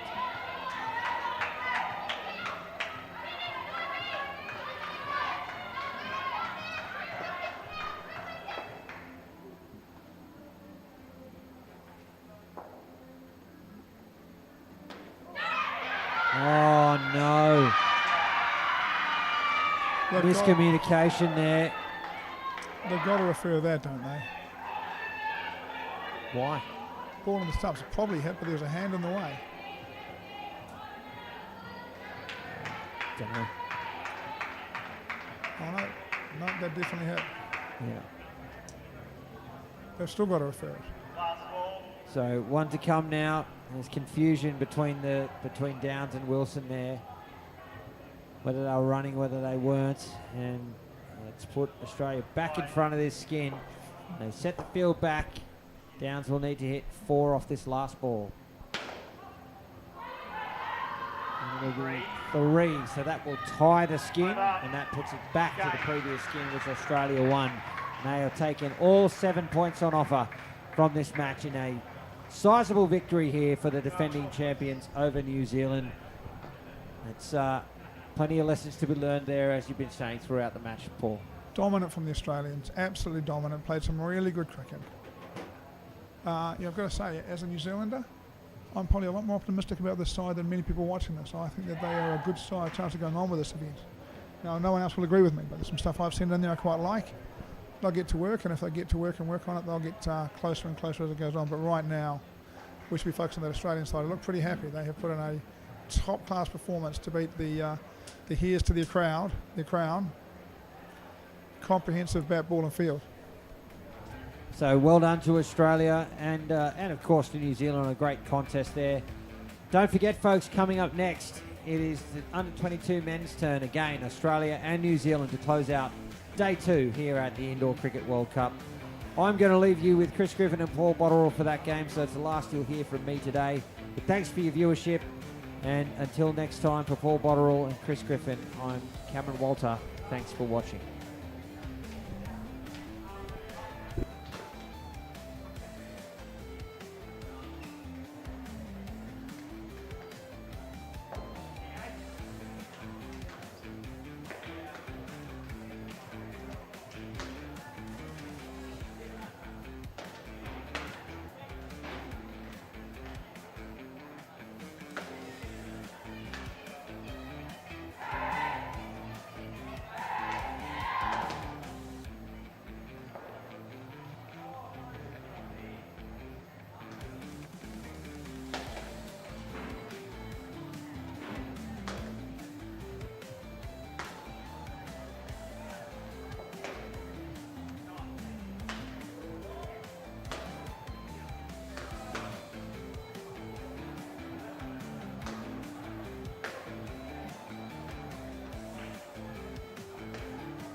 and welcome back to Colombo here at the Indoor Cricket World Cup, and we have under 22 boys action between Australia and New Zealand. My name's Chris Griffin. I'm joined by Paul Bottrell, and I'm just going to take you quickly through the teams.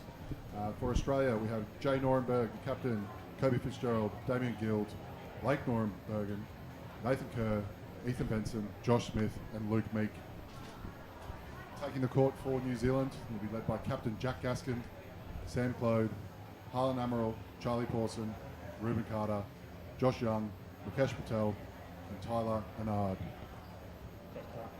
Now, this has been a night of Australia versus New Zealand, and we're going to finish just as such. We've always seen, those that have been involved in centres, there's always a late night game that could get close. I think this might be it, Paul.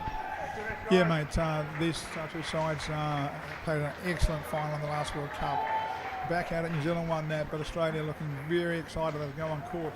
They'll be looking to put down a marker here and let the world know that they are back as a top team under 22 grade. Wonderful, and we've got just 2 minutes to go through, so we'll just give you a bit of a rundown of their form throughout the tournament so far. They have similar opponents, so both teams have played Sri Lanka, with Australia beating Sri Lanka 80-4 with 4 skins to none. New Zealand 92-30, 3 skins to 1. Both teams have played England. Australia 126-59, 4 skins to none. And England against New Zealand 133-73, 3 skins to 1. So just a few skins difference, but very similar results. Now Australia getting all points in both those games, good on them. And now we'll have a look as these two sides pair up for a potential final in a few days from now. As we've seen throughout these games, the build-up from the time these teams know they're playing each other, they know the time of the day, and they're looking forward to this. It means a lot to them, but really it's about the next one, about the final, about getting there. Up in the court with the ball in hand, we have Ethan Benson. So just wait for the umpire to commence. On the bench, coach Rob Boyston for Australia, and for New Zealand, Paul Lambert. Our batting partners, Charlie Pawson and Ruben Carter this time. Who, interestingly enough, coached New Zealand together. Anderson was Boyston's assistant. Oh, there you go. Back in, I think in 2006, could be wrong, but Andy worked with Boyston for at least a season. The names are loaded in. This is your last game of the evening. 22's action, Australia versus New Zealand. Down up 2 off the legs. Awesome. That's what you want. Yeah, watched this guy play the provincial final in the men's grade in New Zealand, and boy, he batted the house down in that. His team lost on the last ball, but I think he scored nearly 40 batting first, chasing 70. Just pushed on the leg side for 2. And yeah, also the leading run scorer for New Zealand, 22 so far in this tournament. Yeah, I think really in the last 2 years, like he comes from a cricketing family. His dad's a New Zealand indoor player, his dad's a professional South Africa cricketer. But he's just really come into himself. He's always been, the boys all know him as great talents, but he's just really stepped up in the last couple of years and been to a World Club Championship with Napier. I think they're called Napier at that event. Second ball. Quality play. Going up for 1. Rotation to strike. 2 balls remaining.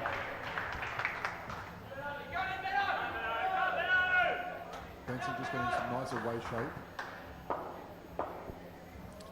It has been an interesting dynamic today. We've started to see the ball swing. We haven't seen it yesterday. Today the ball has swung. But unconventional considering the humidity, of course. So I hope we get to see it hoop around corners. There's nothing better than that. Yeah.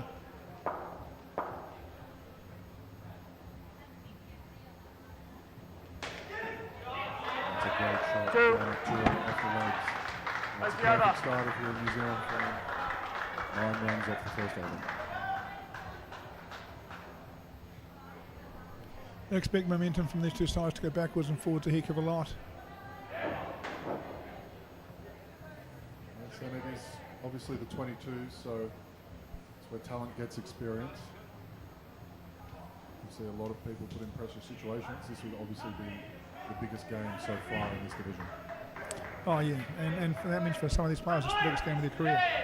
You know, they're playing international versus Australia or versus New Zealand. That is as big as it gets in the sport.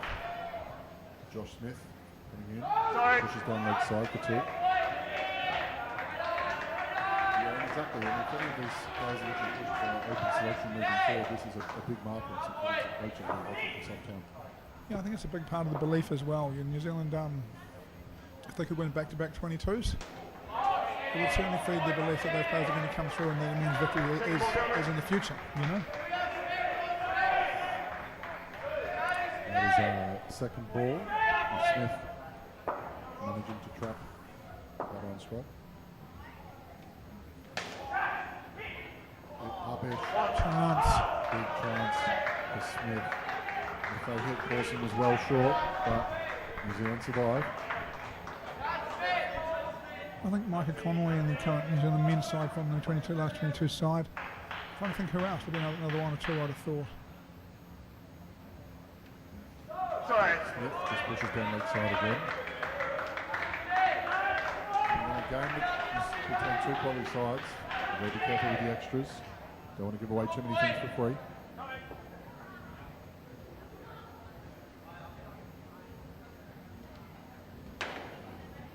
Shot, well picked up by Australia.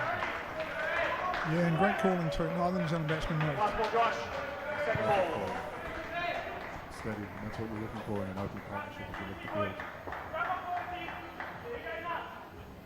Second ball.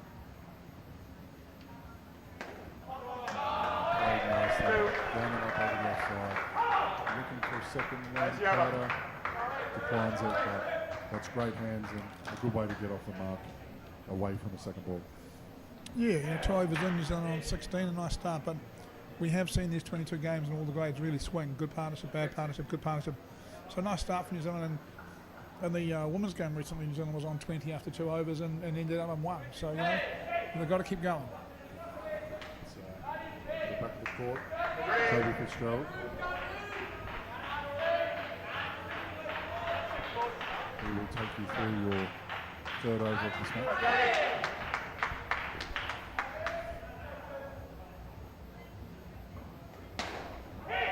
Flat to the offside, Fleck would have been short. I'm not as big a fan of that. For mine, every ball has a place it's supposed to go. Balls around your waist aren't really supposed to go straight, and he's tried to overhit that straight for mine. He needs to just keep going, be excited. He's 2 overs into this game, he's waited for ages for. He's got to start. There's a bit of a mix-up. Ball went down leg side. It was very tight. It was called fair. The hesitation was obviously for the leg side call, but run out, and that's the first wicket for the Australians. Yeah, he's trying to be wrapped with that. Excited the team. You can see full height. Just a little bit messy, but still the result all the same. 5 runs come off the board. He scored down to 11. Just saw that coming. Push on the left side from Fitzgerald. A lot of pace, a lot of bounce. Sort of fell away in his action a little bit there, but tall fella will get that ball jumping. When he gets that online, it's going to be good fun to watch, isn't it? That was quite nippy.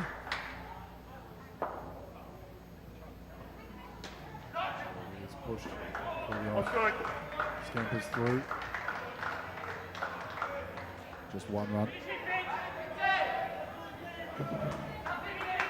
2 balls remaining in the Fitzgerald over.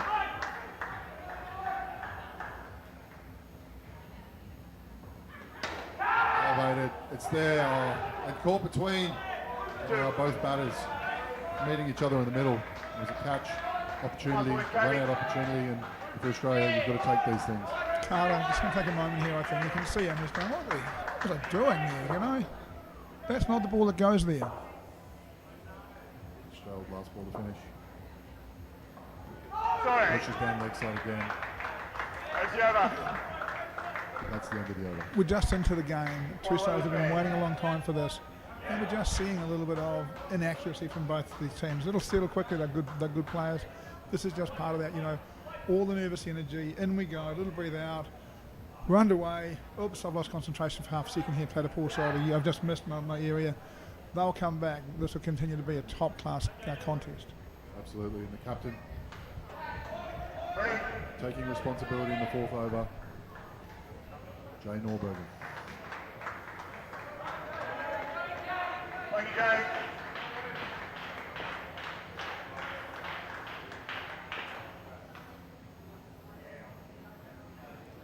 Oh, and that just shot through Very whippy, quick action.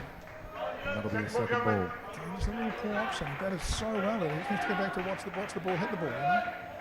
It's like a little premeditated little paddle. Ah, there it is. Norbergen all over him with the first ball. Advances down the wicket and clean bowled. The Australians are excited. And that brings the score down another 5 runs to 13.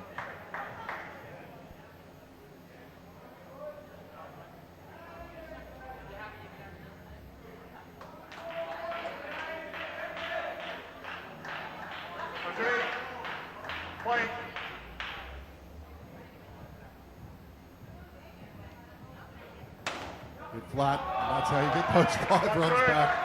Carter finds the back net. He's just waiting for that, right? All you've got to do is play the rest of them well and wait for that, right?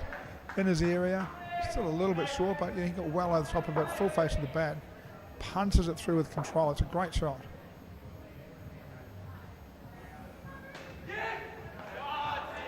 Down up 2 on the leg side. Dawson, delicate touch. 2 balls remain. His partnership moves to 20, with 2 balls remaining in the skin.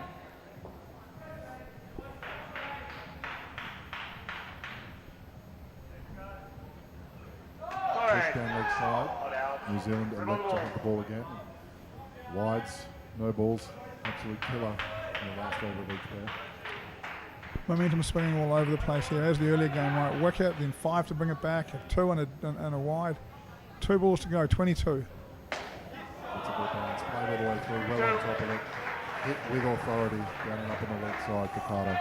Boy, he looks a good player when he does play cricket shots, doesn't he? That is clean contact. It's a dangerous time on the leg side if that's what you're going to experience. 1 ball remaining. Push through. Both batters decline it. That will be the end of the pair. It's a successful one for New Zealand, finishing on 24. There's some signs for Australia, lots, but New Zealand 24, they'll be happy with that as well. To be fair, Australia bowled 4 pretty good overs, you know, nothing missing there at all. New Zealand. Pawson just really consistent, looking to bounce the ball on both sides. Carter looking to be more aggressive, perhaps a couple of shots that he'll look back on and regret, and a couple of absolute creamers. Boy, you've got some talent. Hit the ball on the up like that, straight along the ground, full face. But that is some talent. So, you know, the game for mine in the balance, you'd think in under 22 boys, 90. Yeah. Had a bit of a guess, and you know, right on the balance as you would expect for these 2 sides. Absolutely. As the new batters get settled in, we'll have Vikesh Patel and Josh Young. Vikesh Patel taking strike. And it is the leading wicket taker for Australia, back for his 2nd over. Benson, Ethan Benson, will take the 5th over.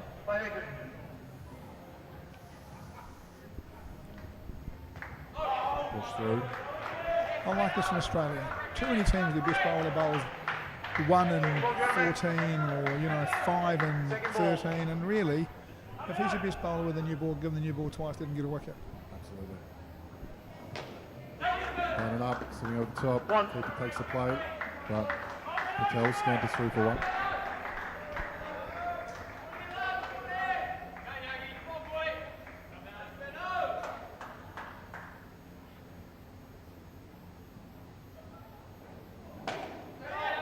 That's a good shot. Pitches it up, searching for the stumps, but Young, too good. The left-hander, down and up, and he's offside.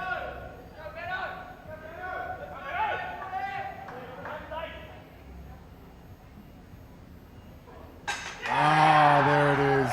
Perfect shape. He was coming around the wicket. He got it right. Clean bowled. That's Benson. Great delivery. Yeah, goody, wasn't it? Just looked like he might have nipped back as well, right? Straight through the gap and straight in.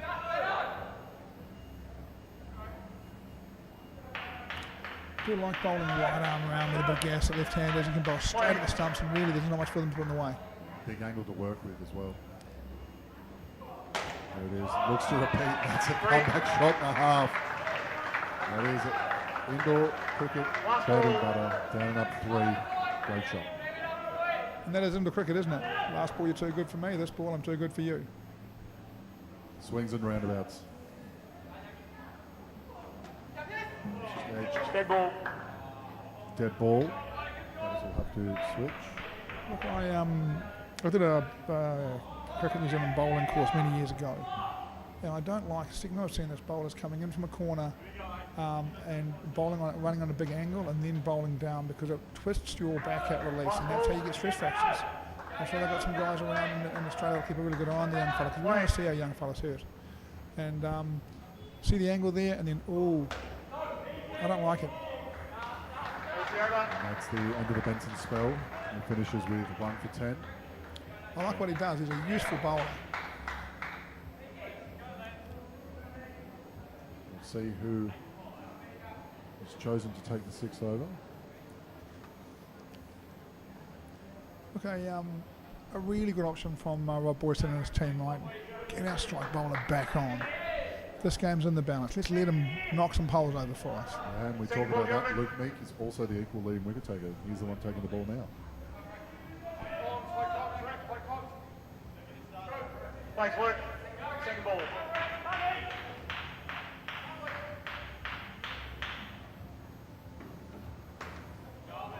Variation. Played squarish. Gone up. 2 runs. Have a closer look. Certainly some pace in the last over to get us to leading wicket taker. I wonder if it's a bit more guile here.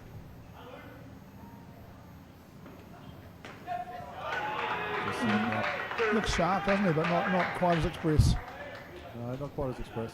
I wonder if he's got a little fingers or just something to add a little bit of variation to this, or one that swings late. Wonder what he's got.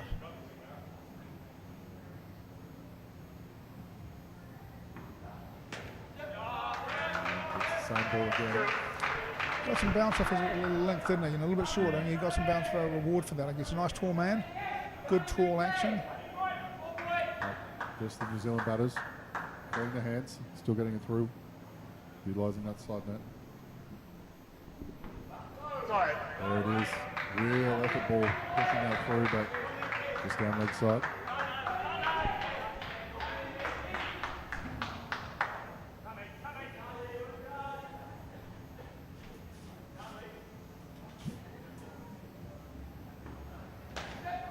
Leg side goes in, 2 runs, and New Zealand is just ticking the score over so far. It brings it the skin to 10 so far through, 1 ball remaining.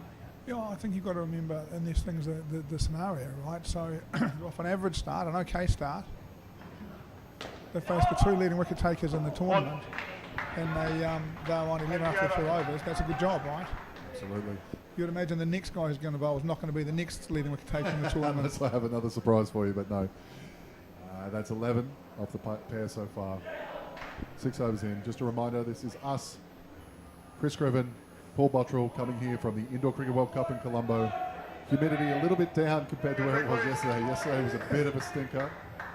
They've been a bit more comfortable today, but if you're listening to someone around the world, just like you've had a couple of beers, just jump on the phone, book yourself a flight, get over here. Someone will put you up in a room, you'll be fine. Come and watch some indoor cricket live and exclusive in Sri Lanka with us. And Nathan Kerr, the leg spinner, will come up next, bowling to Rakesh Patel. Again, you can see that experience of Boyston. Repeats state championship winner. He's coached New Zealand, and big turn and bounce. My best quick guy, my best medium pacer. Then I'm going to bowl my wrist spinner, and we'll see if you're any good. Because if you can get through all 3 of those, you're a good player. Yeah. You know. And second ball.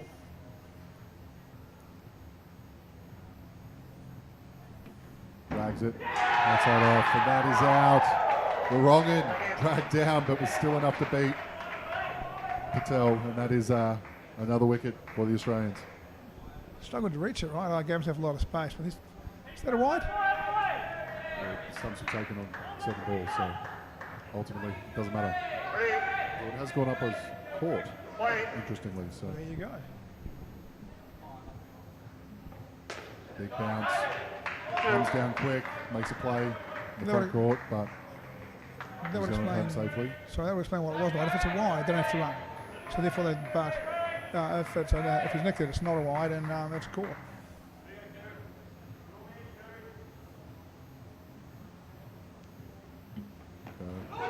Pushes down leg side. Quite unusual. New Zealand coach Paul Anderson, bit of a legend, standing in the corner of the court on his own, has been for quite a while. He's not an intense coach. He's not a leave me alone. I'm going to leave me alone coach. Let me watch the game. But he's a real with the boys kind of coach. A really well respected, exceptional coach. But for this game, he seems to really want to concentrate and have some time.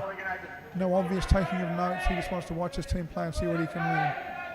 Paul Anderson has the distinction of perhaps being the only coach in the world to have, maybe now not quite, but close to a positive all-time record versus Australia. You don't get those in the world very easily. Kerr finishing with the last ball. Works it in and played really well with soft hands over it. Offside for 2. And great feed as well, because I don't think he read it. Yeah. He's adjusted late, you know. These are the things that somebody's noting down. Who can pick the leggy, who can't pick the leggy, you know. Where we're going to bowl them. These are the kind of things that teams are, you know. Who's okay against the pace? Who's okay against the bumper? Who's not okay against the pace? So we can match them up more later in the tournament. Yeah, and this is ultimately in the round stages a fact-finding mission for both coaches and for both teams. Very much. They'll still both desperately want to win. There's no question about it. Australia and New Zealand. No matter if it's bingo, we like to beat each other. Jay Norbergen back for his second over. Bit of a deflection, but drop ball brings it back around. Second ball. Big strike. Perhaps could have got through on the misfield.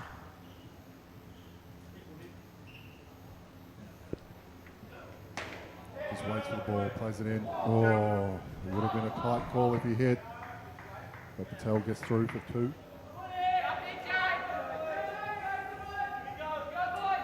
Brings Young on strike.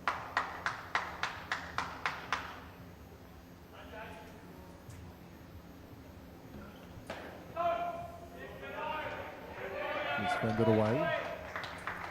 He brings second ball again.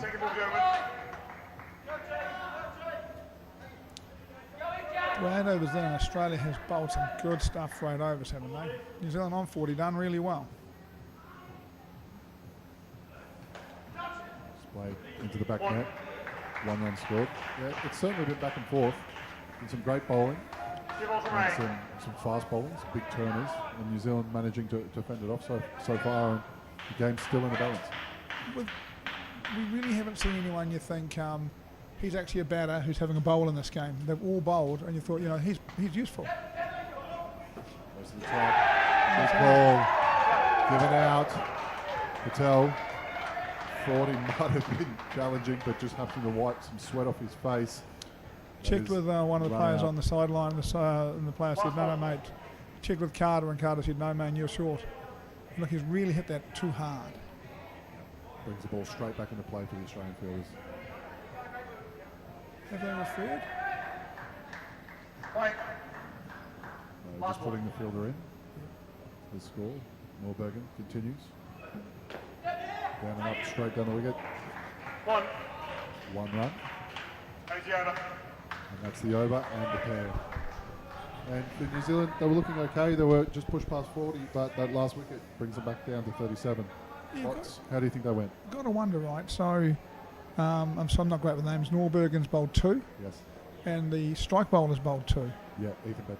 They've bowled the leg spinner, so they're not holding the leg spinner back. Yes. So what are they holding back? Well, So there's 2 guys that haven't bowled. looking across the names, Damien Guild, I don't believe, bowled. Blake Norbergen also hasn't bowled. They would be the ones that would have to double up in the next 2 Blake days. Norbergen, there's 2 Norbergens down there. There's Just 2 Norbergens. okay. Wonder why? You know, are they just are they another spinner and they're looking for an older ball? Are they not quite as strong and they haven't bowled them yet? It'd be interesting to see as we go through. Has a big bearing. You know, if those 2 bowlers are a little bit weaker, 37 all of a sudden looks pretty good. Yeah. You know, if they are going to be ripping mystery spinners, then 37 isn't really enough at this point in the game. And I guess that's part of the fact-finding mission we're going through here in the round stages. Sam Clode will be your batter off strike with Jack Gaskin taking strike, and it's Luke Meek, leading wicket taker for Australia. Equal leading wicket taker for Australia with the ball for his second over.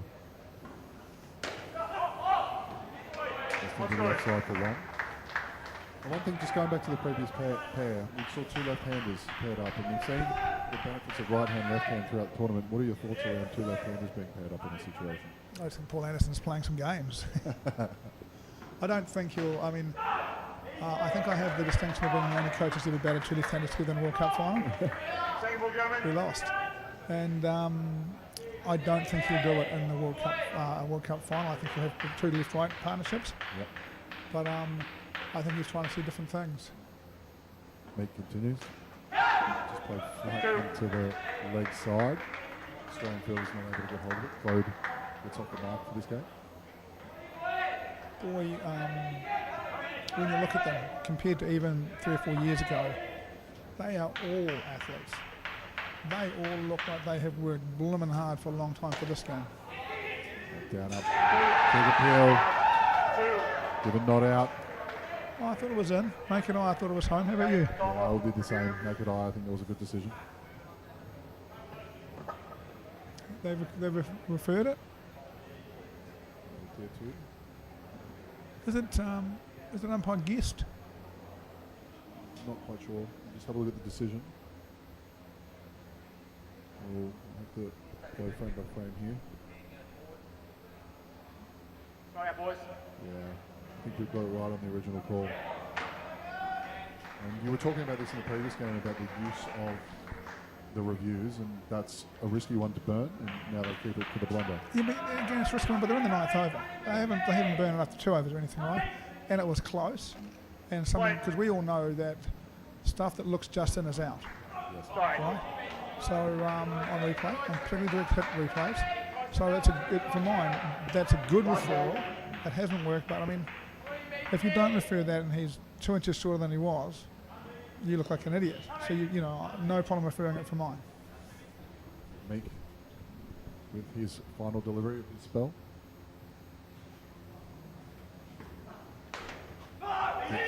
Ball with no. Ball returned to the back sticks. That is a dot ball, and that will set up second ball for the next over. Australia, you have one review line left.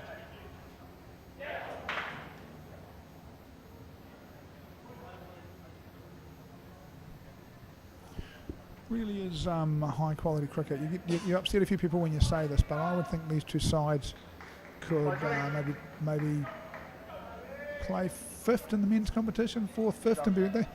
Unlikely they'd have to have a good day to beat the top 2 sides, I'd have thought, but and maybe that 3rd side as well, 3rd and 4th, they're pretty strong. Maybe that 5th side, somewhere around that sort of level. That is world class into cricket. They are bowling some great stuff. The batting team is working hard, running and calling really well. It's been a really high quality game so far. David Fitzgerald comes in for his second over. Called wide, remembering that was second ball, so Claude scurries back. Well run. Good eye from Gaskin. Very good eye. I'm slightly offline. I thought it was wrong side, yeah, so I am offline.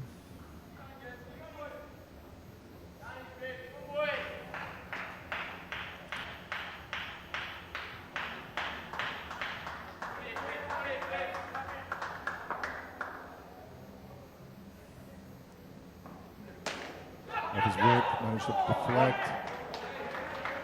Great show of watching when the ball's always alive. Leg side further coming across for a ball that was on the offside. You've always got to be aware through any game of indoor cricket. That ball could end up anywhere.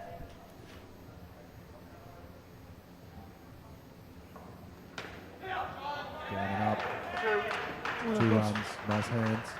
They've got some bowling here now. They've got the leading wicket taker, the second leading wicket taker. They've got the strike bowler who bowled 1 and 5. And they've got Fitzgerald, who's sharp.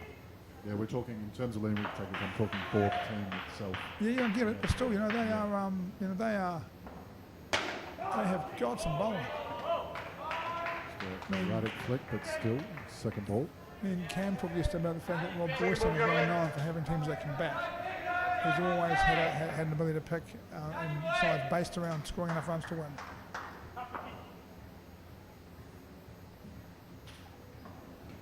That's a very well played. You hear the cries from the bench of shot. Gaskin absolutely nailed that one. Sounds like a shot when he hits his bat too, doesn't he? He just got a beautiful clean sound when he hits the bat. Fitzgerald with his final delivery. Wonderful shot. Beautifully played off the legs. That sees the New Zealand team moving to 53.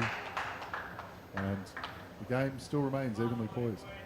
Yeah, it really does, doesn't it? You know, still around that sort of target we were talking about, and this partnership in New Zealand, probably New Zealand, sort of, you know, square the first partnership. Australia, you know, ahead in the second partnership. New Zealand right now, a little bit ahead in the third partnership.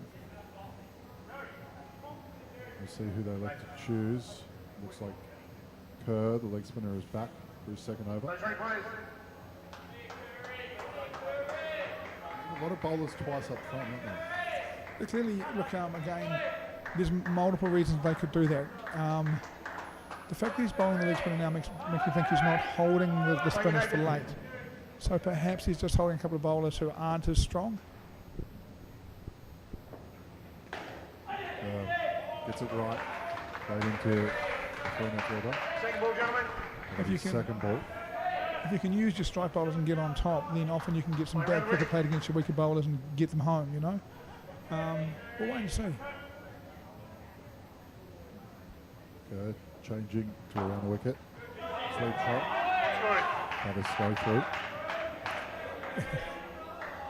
The young fellas of today are even sweeping the ball into cricket nowadays. At least we haven't seen the reverse sweep coming out yet. The reverse sweep down. There's a challenge for anyone.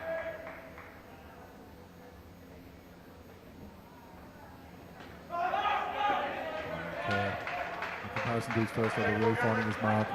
Bringing up another second ball. Little nod down the pitch from Gaskin. Well bowled, mate. You know, it's pitched around, leg stump, turned sharply. Well bowled. Gaskin took a big step too. Really had a crack at getting to it. Comes back around the wicket. Beats him outside off.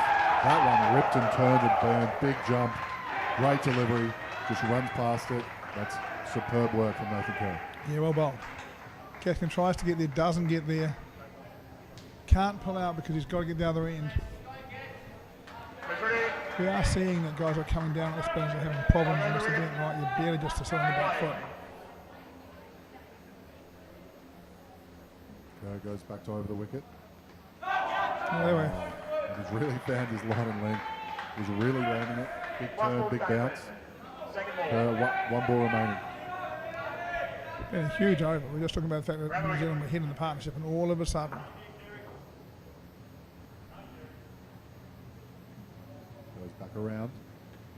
Gaskin on top of it, and there it is again. A bit more bounce that time, and the same tactic works. Kerr continually changing sides, and he finishes with 3 wickets, and that's a big moment for the Australian under-22s men's side. yeah, and I thought Gaskin took the right option that time. He's gone back to let it bounce, but it's just ripped past him.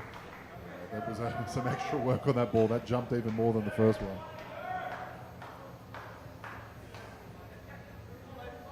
Says the total. New Zealand sit at 44. His partnership on 7. Flowed 9 runs and Gaskin -2. There's no mark at Gaskin though. He's been the third run scorer for the New Zealand squad throughout the tournament so far. And you see Guild, Damien Guild, he'll come to the back of the net for his first over of the match. Thank you, Damien. Pushing through, nice little touch, but just one.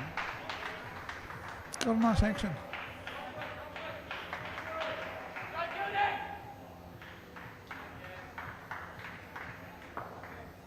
We'll have a look at this release and see what he's going to try and pull his hand down the ball a little bit. No, just trying to swing it. Let's see if the umpire called that. Just kept to 1. Good effort on the front court net. Yeah, he's done well.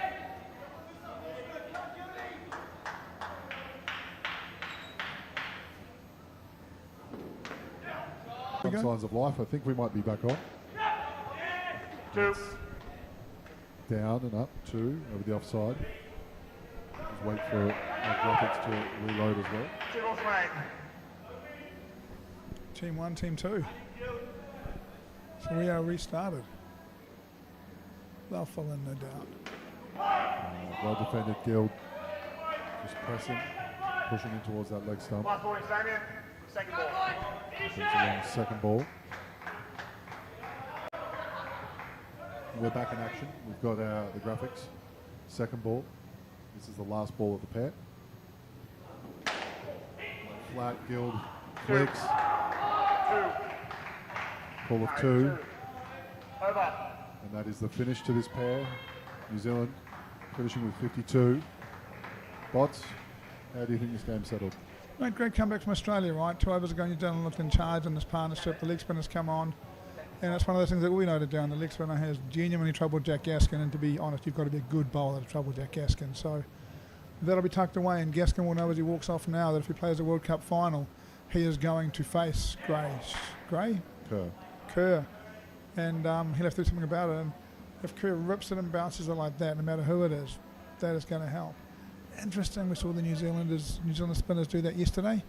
Late in a game in the evening, this game, get the ball the game before this.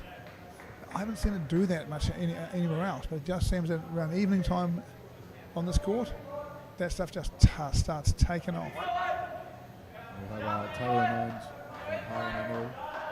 That'll be your final pair for New Zealand. Both played men's in the New Zealand provincials this year. Harlem, survivor of the winning team.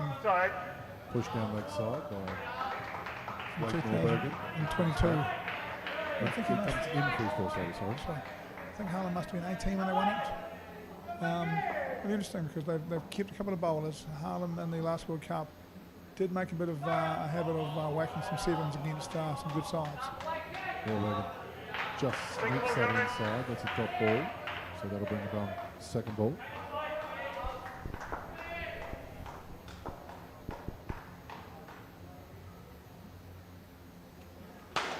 Hit hard, hit flat. Safely navigated 2 runs. I think it's fair to say Harlan played the New Zealand Asia Cup final when New Zealand won a couple of years ago in India. But we've perhaps just been waiting for him. Talented boy, talented man, just to fulfill in the New Zealand Club Championship that just went by. I think he would have been second or third in player of the tournament stats. Just seems to have found that level of consistency that he's been working on for a couple of years. There's one thing that I'll just pick up over you said. You said, boy, man, I firmly agree. If you have a look out the court, there's men out there. Yeah, under There's 23 some men. big boys. Yeah. Short ball, called no ball for height. Got my brisk for a guy that's been held. Maybe they're trying to keep the bounce. Maybe they're trying to take the back net away from Harlan and keeping guys that can get a bit of bounce. That has gone through at pace, at head high.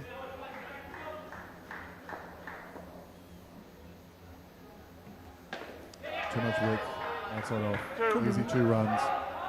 I could be wrong. I think Tyler Mann played Hawke Cup last year, outdoor Hawke Cup as the level between club and provincial cricket in New Zealand, the minor association stuff. Another very promising New Zealand cricketer. And the thing we continue to see, lots of outdoor, indoor cricketers across all countries. Yeah, more and more of it, right? So that was a good first over if you're New Zealand. A few wides and no balls, but 10 runs, all the same. I think it's the 4th partnership where the first over has been pretty good for New Zealand. They haven't really come away with it.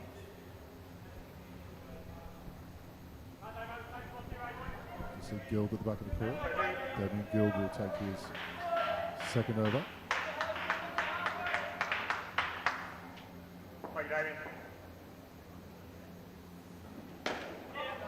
With authority, down up to showing that strength that you're talking about. Hits very cleanly.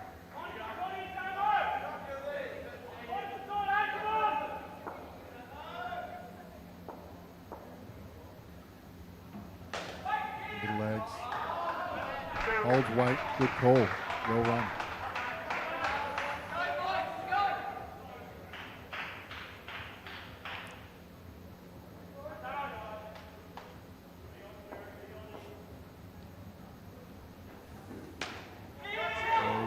Opportunity at the top. That's some great throw. Simple stuff, making sure it's there, in, down, over the top, and that's a run out. Yeah, one running, one not for New Zealand, right? Annan holds his ground. Amaral comes through, and Annan's got to go. They do make that look easy, but it's just lots and lots of repetition. Just drill to be able to execute when the moment's needed. Oh, some heavy hitting. Really loading up there. Man. Yeah, certainly in the 22s, you've certainly seen the frustration when people get out. Just next ball, they tend to go pretty hard occasionally.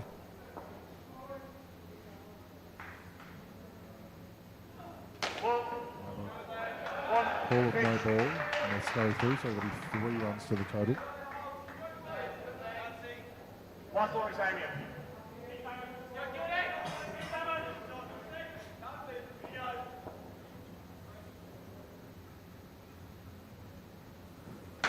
Hit hard and straight through the legs, turn. Oh, almost a chance. Yeah, I've seen that. That come back off the back net to the back sticker who didn't grab it. Didn't they come back fast? Didn't it come back fast?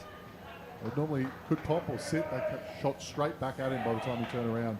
Right at him. But Norbergen misses it. 5 runs to the total, and that gets New Zealand on the way to 17 with a total of 69.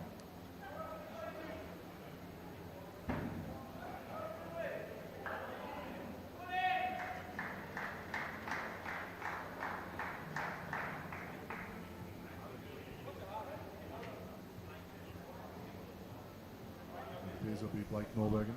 He'll take the ball. Dan Batley assisting Paul Anderson with the New Zealand under-22s. Sonny Chan was the bowling coach in the last World Cup, and he's going to men's. Batley, who's been working with Anderson for a little while now. Short level from Norbergen again. Well managed that time for 2. Sorry, Jimmy Kirk will be managing that side, I would expect. 2. Sonny Chan was one player I loved watching when I was younger. Absolutely loved watching. Exceptional dude. A little short again. Flatter to the leg side. I was having a chat with him about the old days. I can't remember, it must have been today, last night. I can't remember when it was. He was a good man, Sonny Chan.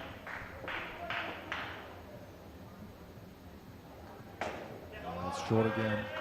Picks up another 2. You can see a bit of frustration from Norbergen. It's interesting. We've seen him get a couple that really whip through, and then he bowled a bit of medium pace. That one really slowed up. Big variation, but same result, 2 again. And got some bounce. His off-cutter went a little bit. Maybe this is why he's bowling later, is because they want that off-cutter to do a little bit for him. It was useful, but I know he's a good player and got it anyway.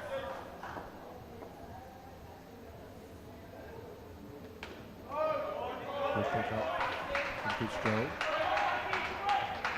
Actually the tallest player in the field, got that quite easily. Another offie. I think he's going to bowl another offie here, and I think Alan Arnold is likely to go on. Second ball, scores must change.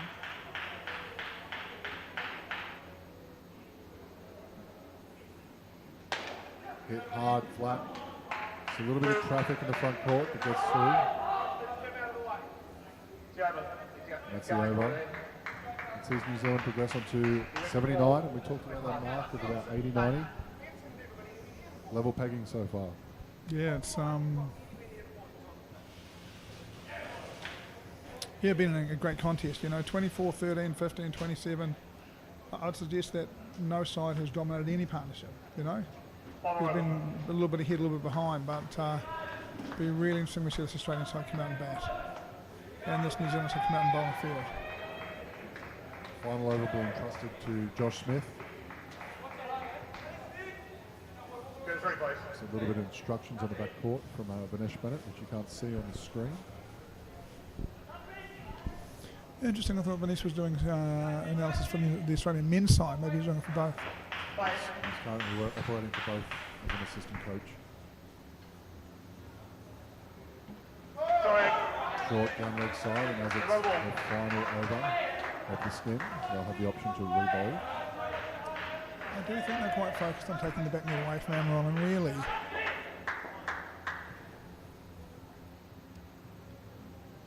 they could just bowl. Puts it up there. He's a good player, but he's not an impossible player to get out, And behind the legs. As the New Zealanders like to put it, it's strike 1, second ball. It says that on the screen sometimes. New Zealand technology. Yep, it'll be high quality then. That's been good quality. It's been good quality. Where do you think I'm pulling the stats from? Probably made from sheep.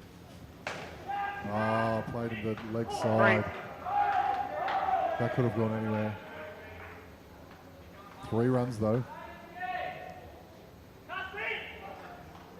There's a laid back guy, I think, just waves an arm down there, just batting partner. Just wave, just wanted to back in a little bit. Don't worry about it, he says. Yeah, a bit of a strut as he gets back to the non-strikers. Good call. Top ball, bringing on second ball. Second ball, gentlemen.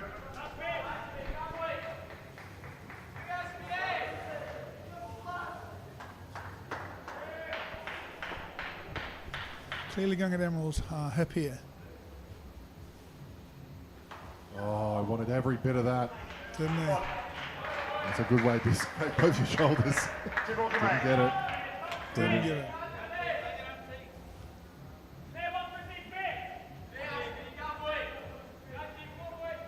Two balls remaining in the first innings here. In the match between New Zealand and Australia and the 22 men. Just sneaks it on the inside of that leg side. Pretty good over, hasn't he? Done quite well. Joel Smith. But New Zealand, the biggest partnership of the match, regardless of the result here with 33, so good finish. Comes down the wicket, side. Very good effort from Norbergen getting horizontal. But we'll see New Zealand finish on either 87 or 88, as I check, but a good total. Yeah, I thought it was 3. 88 it is for New Zealand. That's a great effort from Amaral, and they really put the Australian bowlers under pressure. Just some hard hitting. Anand finishing with 22. Good striking, but in the position we're talking about, 80 to 90 runs. Any predictions? Yeah, look, I don't have a prediction. I'm really looking forward to watching it. As I say, Rob Boyston is a master coach, and he's very good at creating batting sides. And, you know, Paul Anderson, the apprentice for a while, and also a top-level international coach.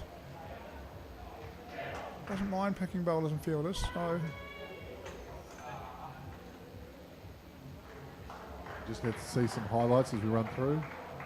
This is, of course, the Indoor Cricket World Cup here in Colombo. Wherever you are watching around the world, we're glad to join us. Bit of a rough time for the New Zealanders and the Australian contingent watching at home. I'm sure there was plenty of alarms set or late coffees consumed. About 4 a.m. in New Zealand. Have you adjusted? Me? Yeah. I just, I'm okay. I travel a fair bit. I seem to be okay. The key to it all is sleeping. I've had a little bit of sleep, I'm okay. They're long days here at the Indoor Centre. Yeah. And as we see, the tournament, not just about talent, but also endurance, fitness. Get a little bit lucky with injuries. Yeah, makes a huge difference. You know, when you've got a squad of 12, you can't cover everything, and that means that if you do lose a player, you know, it's a little bit of luck about just how much of a difference it makes for you. And obviously, if you lose a player now, workload on the rest of the side before finals goes through the roof because you've got to progress in 3 instead of 4, so your rotation changes. So injuries make a big difference, and certainly you can see a few players who are walking around with a bit of a limp or a bit of a bump, and nothing taking players out of the tournament that I've seen yet, but they'll be feeling their bodies. I mean, that's all. Absolutely. You can see the opening pair for Australia taking the court. Give you an update as to who they are once we see them enter. Looks like the first person out is Jane Morgan. Could be joined by Ethan Benson. Now Jane Norbergen, 43 runs, top of his class in terms of the Australian squad so far. So you saw Paulson come out early. They're leading strong just the same. I suspect they're going to be very similar types of players as well. Light on their feet, good on both sides of the wickets. Boys ready? New Zealand just taking their time in the huddle. Dan Batley talking. And heading to the back. He'll be talking to the bowlers by the look of it. So it looks like Batley's picked up a bowling role. Coach of Central Districts to a New Zealand Provincial Championship a couple of years ago. Been with them for a few years. Works with Cricket Wicket and Palmerston North at the club level. Very good, consistent coach.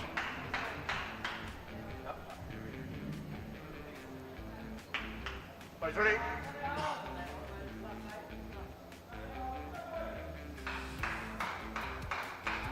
And you can see that it's Amel, fresh off batting in the last pair. We'll take the new pill at the back net. Here we go. Scores about par. It's going to be entertaining. Late night. We'll find out, won't we? Back down. And that's Blake. Good start. Two. Look at the leg side. Look at the cast. in the Australian team all together on their feet, cheering on the runs. We didn't see a lot of that from the New Zealand side.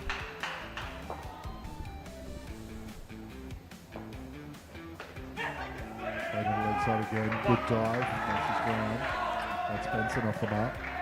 Yeah, look, it would be interesting to see Benson in particular. Armour's gone off the hip. Benson seems to turn his head away as he plays that shot. If he does, he's going to get another one. You know, if New Zealand players think he's doing that, they'll be back having another look there. See if that comes through. The ball. On the leg side, it sneaks it through. That'll be the second ball opportunity for New Zealand. Well, I don't know if you could do it, but if you bowl another one there, he'll be strike two. It's pretty hard to play that.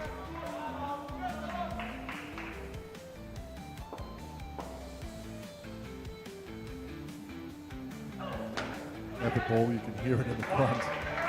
Good fielding, one run. Everyone quite sharp.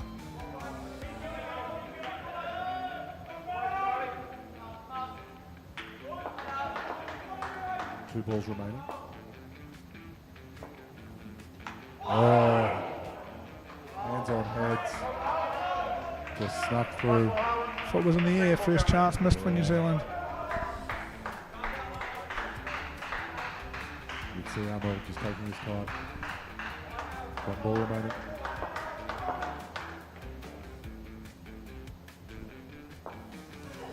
Another ball. Oh, big appeal. That's the first wicket. Bobby. Well looked after by Carter. And he hit down the middle, straight back to the back net. He ran risky. No referral. Yeah, Oh, I nice think work that's- on back sticks. I think that's a pretty clear dismissal. But very good work on the back sticks. Meeting the ball, bringing it back to it. That's a good way to take the Australian boys back.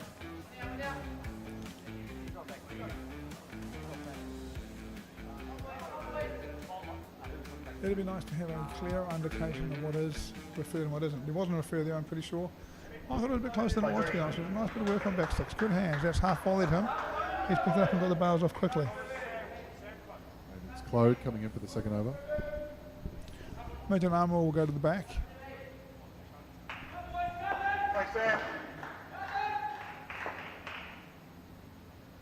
Coming around the wicket. Just hangs up there. 2 runs.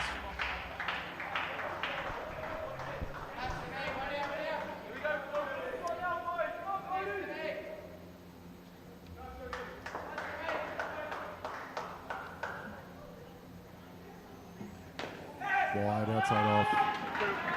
Can't be giving that width. Norway just puts their hands through it. Interesting decision here, right? The Australians went with a lot of pace early. New Zealand went with Armour first. Claude looks medium pace to me.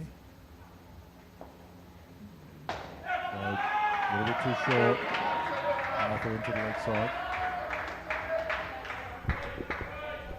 Presume they wanted to have the new ball. I think he can swing it, I imagine. See if Claude can pitch it up and get that ball moving. Down and hard. You hear the call from the bench. They're happy with that. 3 runs.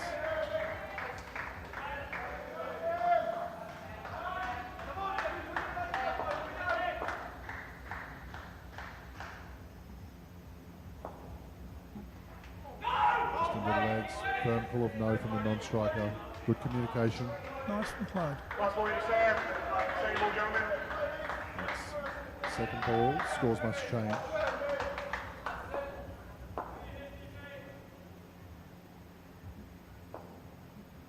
Pushes across, upish.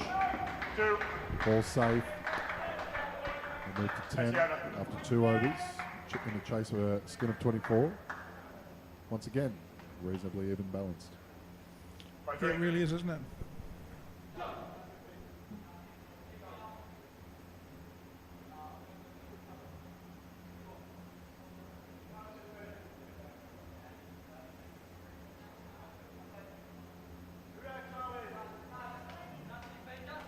Charlie Paulson to bowl next. Ready, please.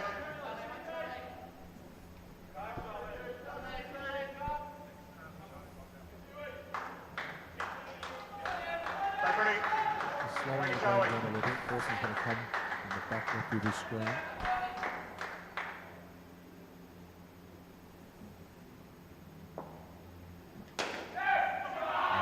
Down up. It's another down up 3. Benson's got to be happy with that.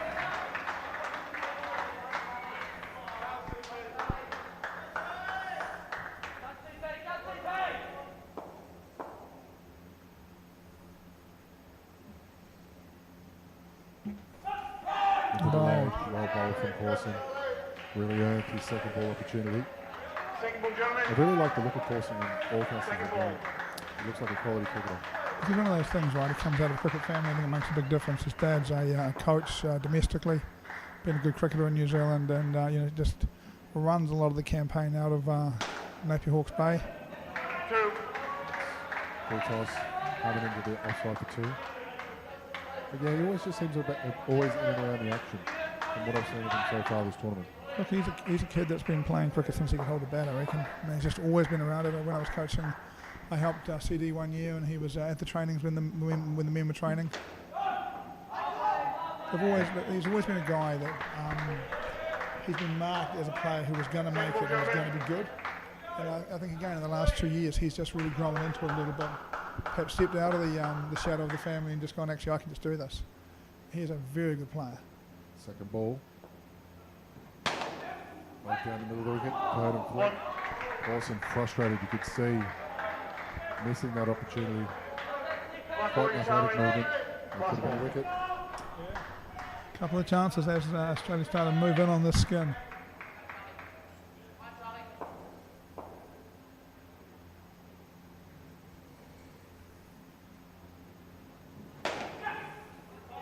Down and up 1. A little bit of static in the sound at the moment. That'll come and go at some stage, I'd imagine. But a little bit, if you hear that static, I do apologise for it.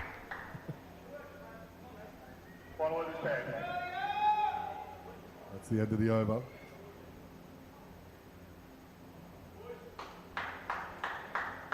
.73 runs needed from 78 balls. Early days yet, but a required run rate of 5.5. But what we're looking at in the immediate term, still chasing that 25 to win the skin. Australia poised, 17. In the balance. I'm sick of saying in the balance, but in the balance. It's been that kind of day. Whenever New Zealand plays Australia in the great sport of indoor cricket, and it spends a lot of time swinging back into the balance. Now 8 needed for Australia. If they get 7, they'll tie the skin of the jackpot to the second one, which is only 13. So, the off spinner coming around. 3 runs. And that'll help them. New Zealand need a wicket now if they're going to win the skin. I don't think they'll be able to get this skin without a wicket. Patel currently the third highest wicket taker for New Zealand. From what we've seen, he's hittable, but capable of taking wickets.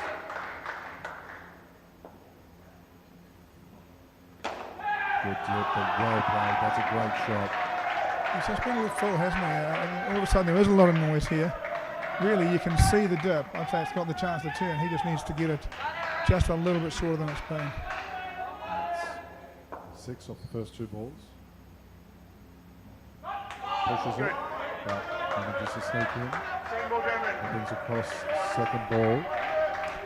Well, I think he's going to be interested in that from the regard line. There's a couple of times where he's been beaten through the leg side gap.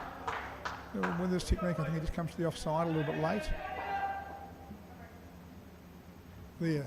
So looks a dip again. Squeaks it away. Consideration for the second run. Turned down. Still second consideration for the run. Turned down again after a double fumble. But 2 runs overall. Australia in front in the skin now. 2 balls to go.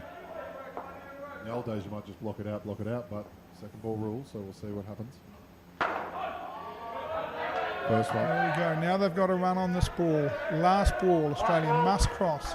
1 run in front of the skin. If they lose, New Zealand will win the skin if they lose a wicket. If they don't lose a wicket, they will get the first skin. Time for Mankad. Charges down the wicket, touch, double touch again, desperation. Keeps it to 1. But that was a good effort from Admiral at the back. But that is the first skin for Australia. You can hear they're happy with it. 26 beats 24, but their overall game, still anyone's guess.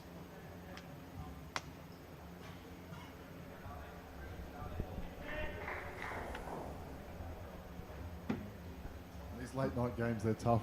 They're very tough. You'd normally be nice and settled in a bed. if you're trying to recover. Maybe not the 22 boys all the time, but Yeah. you'd hope they were to try and recover. But Josh, Mike. I do enjoy them. I do enjoy the atmosphere of late night indoor cricket. Yeah, it is nice. You know, the crowd making a little bit of noise here. Australia just edging in front of the game from mine. Got the first skin, but just edging in front of the game. But what happens in the cricket now is two completely different batters come out. Some guy who's in form doesn't bat all day and score 200. Two different batters come out and they've got to score their runs. Another Norbergen coming out to bat It's okay. I did practice that before we started. with Josh Smith. Ready? Looks like an and at the back of the court. Number 13, unlucky for some.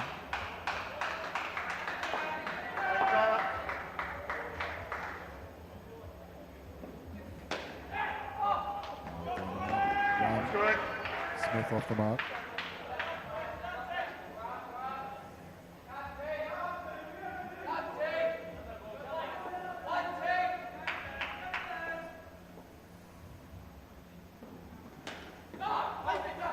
Good strong call.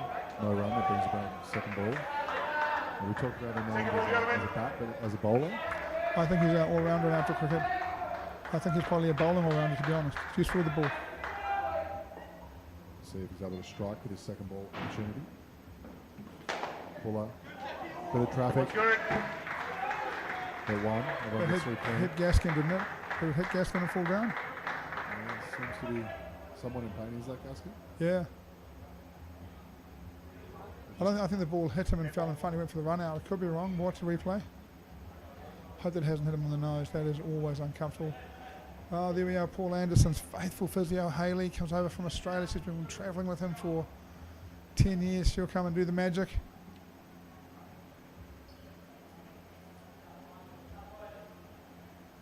Gaskin gets up, shakes his head, goes, that hurts. Yeah, hits him. Yeah, hits him. Still tries to complete the out, then realises that he's in quite a bit of pain. So just while we take a little bit of time, I'll run you through what we've got on this court, on the show court, for Monday, 29th of September. Tomorrow morning at 8:30 in the morning, Australia versus England in the under-22 girls. And we'll see 2 consecutive men's games with England versus Sri Lanka and South Africa versus Australia. At 1:45, the under-22 boys will see Sri Lanka versus the Sri Lanka development side. Then on to the women, Sri Lanka versus UAE. And then 22 girls UAE versus Sri Lanka. And to finish at night, 7 o'clock, prime time. Oh, and there's a wicket. It's disrupted my sell of the main event tomorrow night, but I'll do it anyway. 7 o'clock tomorrow night, New Zealand versus Australia in the Open Men's Division. It's a good wicket.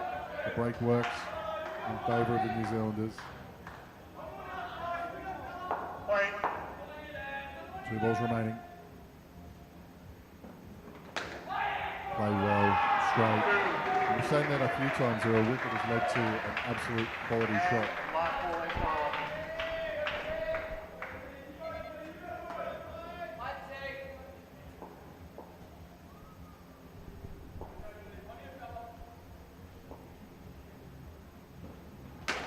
Good hard, going up, and just keep it off the net just for 1. This continues to be an absorbing contest, doesn't it? Absolutely. That is the end of the over. And this pair return to how they started, back to 0. Ready?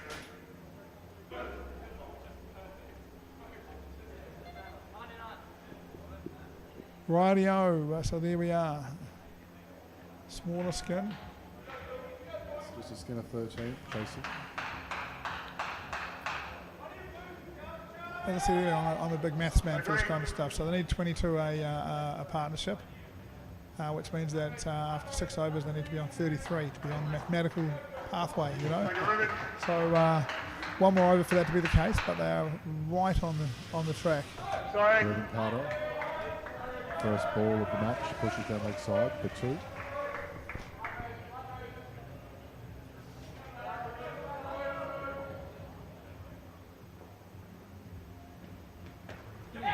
To the body, deflects closer, but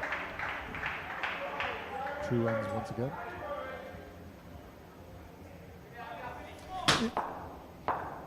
He's a laid-back fella. Let's cruises back to his mark. Looks pretty interested. No, Watson. Oh yeah. But gets a bit of bounce. Yeah, a little bit of purchase. It's a bit of a false start from Carter. Into the deck again. 2 onto the leg side. And Carter's gone for coolidge ball, putting a wide in the first of the week. Are we talking to him?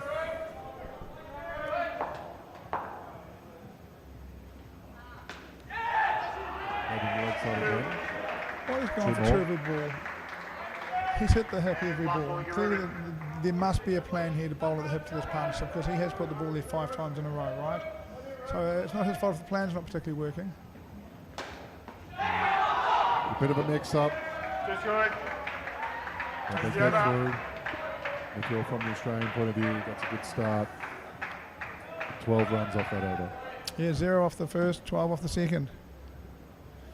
And 33 is where they need to be. They're on 38.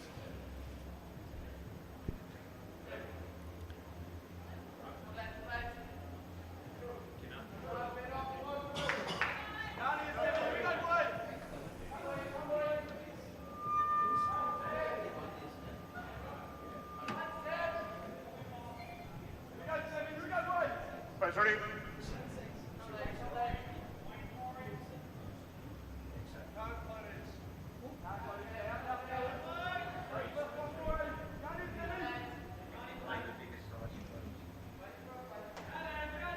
Right there.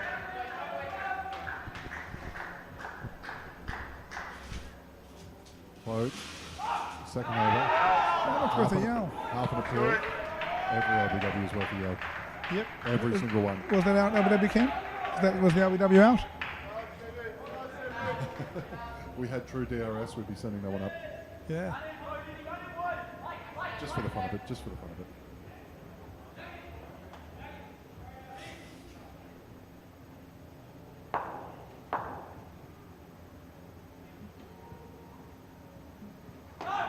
Down leg side, played in behind the legs, comes around second ball. Notably, the skins are now tight for this pair.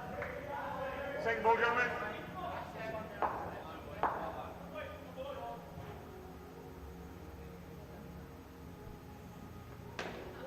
Down and up. Just one, but critically, no wicket.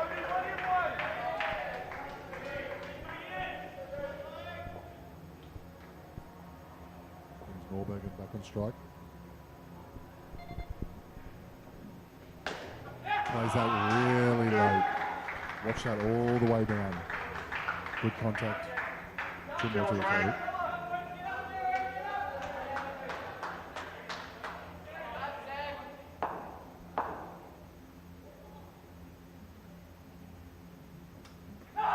Push leg side. Interesting decision to bowl Claude twice in the first 7. Again, I clearly think he's got a little bit of swing or something there. But it also means that someone's not going to bowl in the first 8. And once again, we wonder who that is and why. Ball driven. Picked up and clean. For the next bowler in, you're happy with Claude, giving you a drop ball to work with to start. But you're right. I'm not too sure who it is that's being held back, but I would love to know why.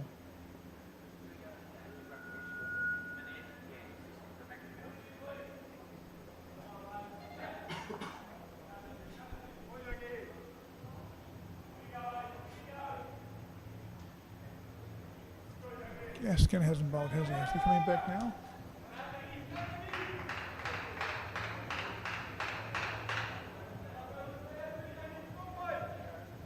It's Young. Ready?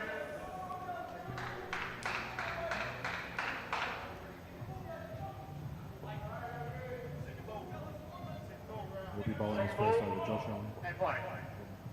Bottom left side of your screen. 34.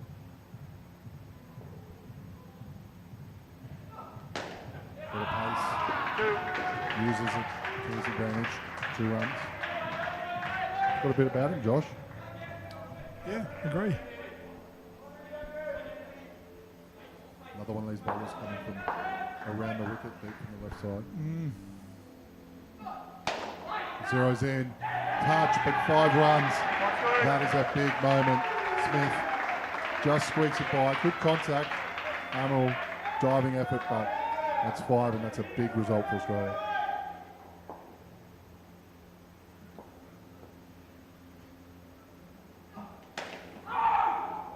Good solid call of no.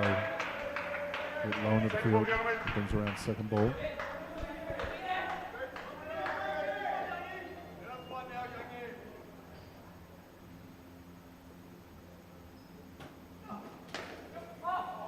Down and up, allowed to hit the net based on the positions of the fielders. 2 runs. There's 2 remaining. This final over of the second pair.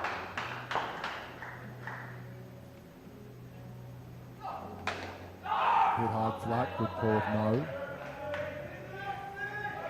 Last ball, second ball going.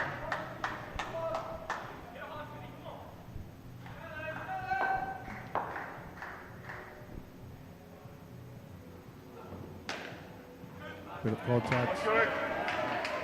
Didn't quite get a grips. And that's the end of the partnership. And sees the score move to 54, chasing a total of 88. And we talked even keeled all the way, but from these 2 first partnerships, I would say slight advantage Australia. Oh, I think considerable advantage to Australia. You know, 44 is halfway, they're 54. You know, they really this partnership needs to sort of only get 12 runs to sort of be on par. So you'd expect right now Australia are in control of this game, and quite noticeable for mine that there's a difference in what we're seeing in the quality of the bowling attacks. Where Australia really did have a lot of good bowlers, New Zealand's had a few good bowlers and a few okay bowlers. Well, not weak bowlers, but I don't think from New Zealand yet we've seen the same level of attack we saw from Australia. Yeah, we concur. Saw a lot of pace, a lot of difficult deliveries to deal with. A lot of pace, really. New Zealand's had a bit of pace, got a bit of bounce, we've had a spinner. What we haven't had is a big wrist spinner, and the bowler that hasn't bowled is Jack Gaskin. He's not a spinner, he's a medium pacer, so he's not a big wrist spinner tucked away in the background to help us out. Yeah, Kerr, we saw him come in and have a great effect. And what I really liked about Kerr is the ability to change sides on second ball. A lot of spinners like to stay on the same side and affect and land it on the mark and take the dismissal. Really, the difference between these 2 sides right now is they Tyler and Kerr. And that's 2 to Guild, joined by Luke Meek. Tyler Anand, the bowler. Anand had a great first over. We'll see if he's able to replicate that. Look, hard to tell from back here, but I thought that might have been just a little leg cutter. Definitely looked like a variation.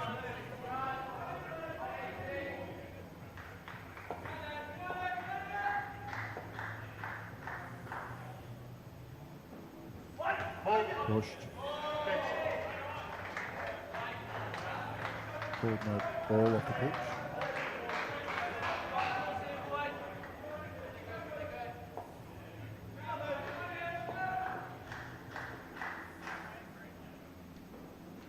And picks up the pace, attacks straight into the legs. That was about second ball. That was quite sharp, wasn't it? Second ball.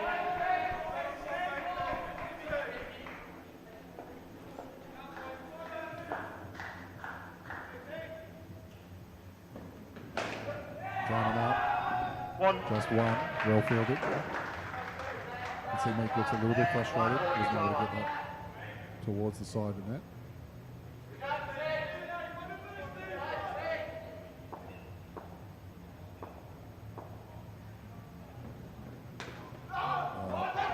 Bit of confusion. That's the over. Could have been a run there, but the Australians decline it. They'll bring about second ball for the next over. Could have been a wicket there as well. Would have been. And when you're in this position, needing 30 runs from this position. Yeah, I think there's a moment here at some stage when New Zealand's got to go, well, if they get too close, we've just got to bowl out now and make it really tough for them. See if we can have an arm or come in and bowl a -10 or something, and just, no point in having those guys left afterwards. So right now, Australia are in the chase, they're leading. No need to panic yet for New Zealand, but they need another 30.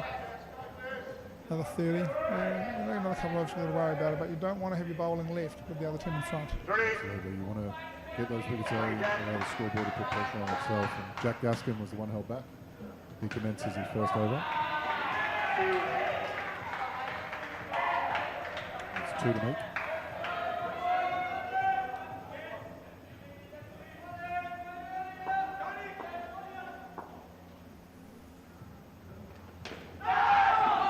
No, non-striker comes. There's the wicket New Zealand have been needing. Mead caught halfway down, if not more, and New Zealand working their way back in. Great hands from Armour. That's half let him on the back. He's picked that up clean out. He had plenty of time, but that's still good hands back there. That's what you've got to do. You've got to wait for the opportunity and strike. It's the first wicket for Gaskin.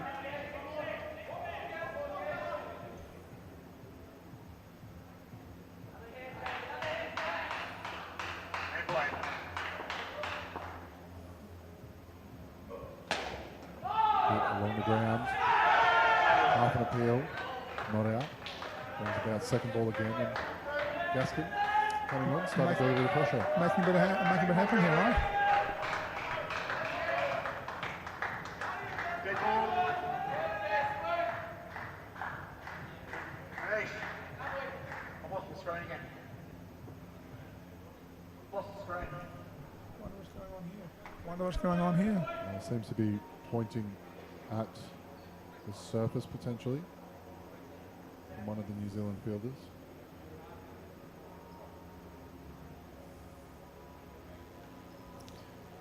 So as we take a bit of a break, this position here, if you're your coach, Bots, what are you saying to your troops? I'm saying stay calm, stick to the game plan, get the ball in the right place, complete the outs that you can.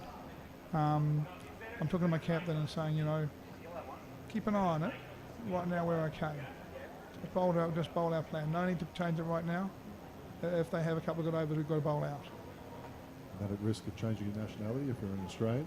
What are you saying? I'm saying I hate my parents. Set you up for it. Set you up for it. I just lay them up, you swing. If I'm an Australian, I'm saying the same thing. I'm saying, look, you've lost one wicket. No big deal, right? You're a great batter. You've been a great batter forever. Watch the ball, pick the right shot, call well. If you do that, you'll get your 20 and we'll win this game. And that's what, you know, along the way, something along the lines of, look, I picked you because I know you're good enough. As long as you know you're good enough, we're going to get home here. Back yourself. Have some belief in yourself. And if you do, you'll be fine. And frankly, that's still very much the situation for Australia. I might not have got it right in terms of the delay. We do have someone up in the umpire's stand working on a technical difficulty. Yeah, Manish Kishor's back up there, and yeah, can see the umpire look a bit of frustration, a bit of staff going up to help him by the look of it. This pause might not be too bad for New Zealand.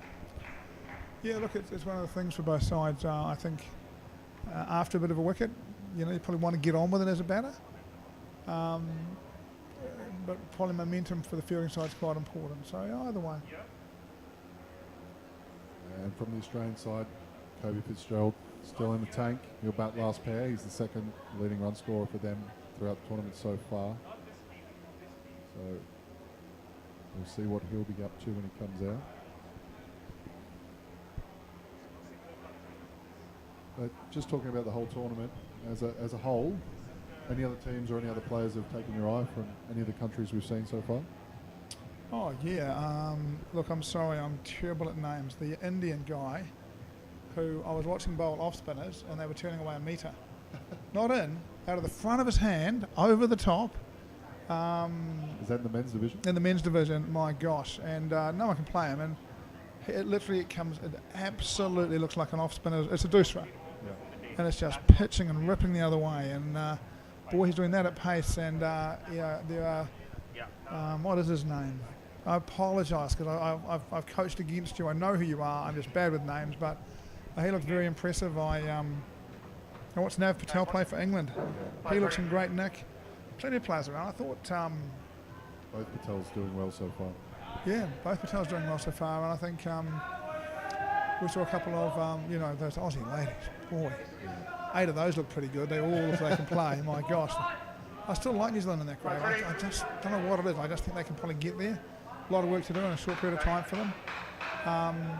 Second ball coming in. Just underway, Gaskin. Down up for 2. Managed to get over whatever difficulties we were having down the far end, but 2 2 balls remaining. Well, He's moving back up in the stand the again. umpire stand. That's one of the things, I guess, we don't see the stream that's going live to TV. Of course. And you can't have the stream not work that's going live to TV, right? TV's giving you that time. You're going to want to use it and use it fully. So hopefully whatever they're working on down there gets worked out. New Zealand quite a tall side. Hitting the bit quite hard. Getting the ball into the hip of the Australians a lot of times, but the Australians look quite comfortable.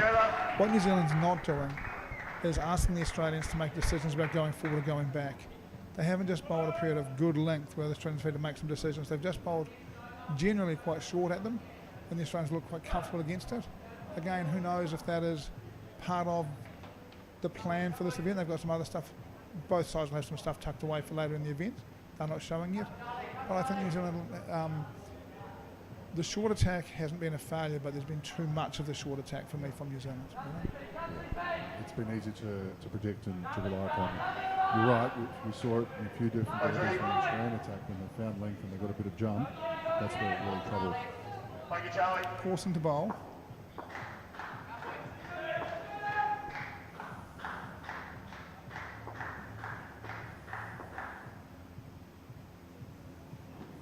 That was a bit quicker, didn't he? That got through very quick. Second ball, gentlemen. Took Guild by surprise. Second ball. Yeah, you see the signal from the batter down to his mate, just hands straight forward. That was a bit sharp. Pawson bowled medium pace in his first one, but the second one starts with some gas. See double cover on the offside as well. 2 runs from Guild.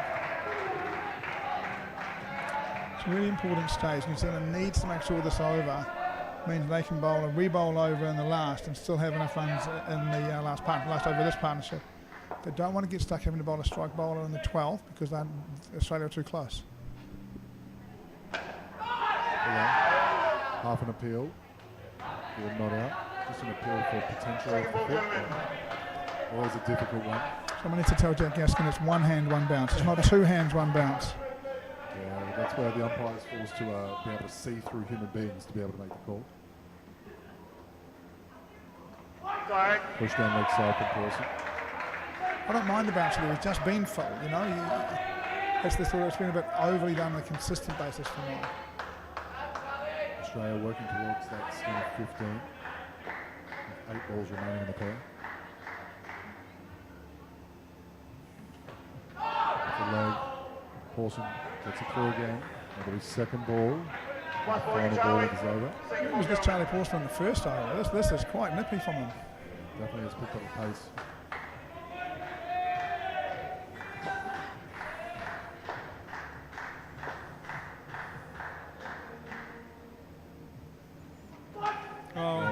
Called there, unable to hold it.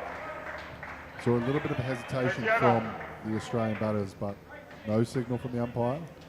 1 run scored. Still well bowled. Very well bowled. I think that was a great over for Pawson, but without result. I guess when you say that, without result, the skin's in danger and the game's in danger, but he's done enough there to keep them both live for New Zealand, you know. A wicket in the last over the partnership should be enough for them to grab the skin. They'll need a wicket to win it. They won't win it without a wicket in the last over. And the game might still right now live. Yeah, any over which produces 3 second ball options. It's a good over. It really is. Patel comes to the back of the court. He'll bowl his second over.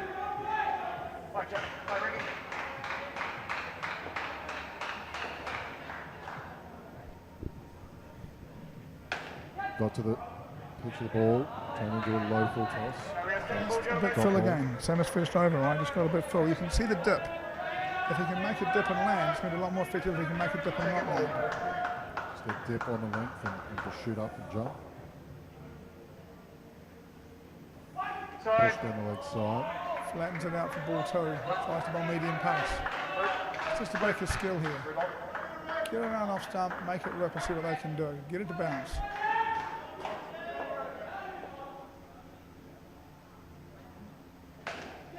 Attempts it again. Bit of a fumble. Don't mind that again. It was a fumble, but there was a chance. And Australia now 3 runs ahead in the skin, 4 balls to go. I don't mind just seeing Patel throw it up here as well, enticing the Australian batters. Better. Comes out. Yeah, that's what he's in the team for. That looked difficult. That's the ball we've been searching for. Well here in played. the commentary box. Well played by Guild. Now back yourself and bowl it again. Full toss, down and up, just one. 2 balls remaining. 2 balls remaining. Still possible. New Zealand to take the skin.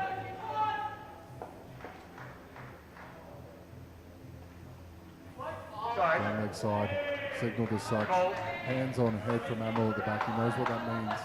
Yeah, I think he's not completely convinced that caught a little bit of the line either. Yeah. Well, I couldn't tell from my angle, may well have.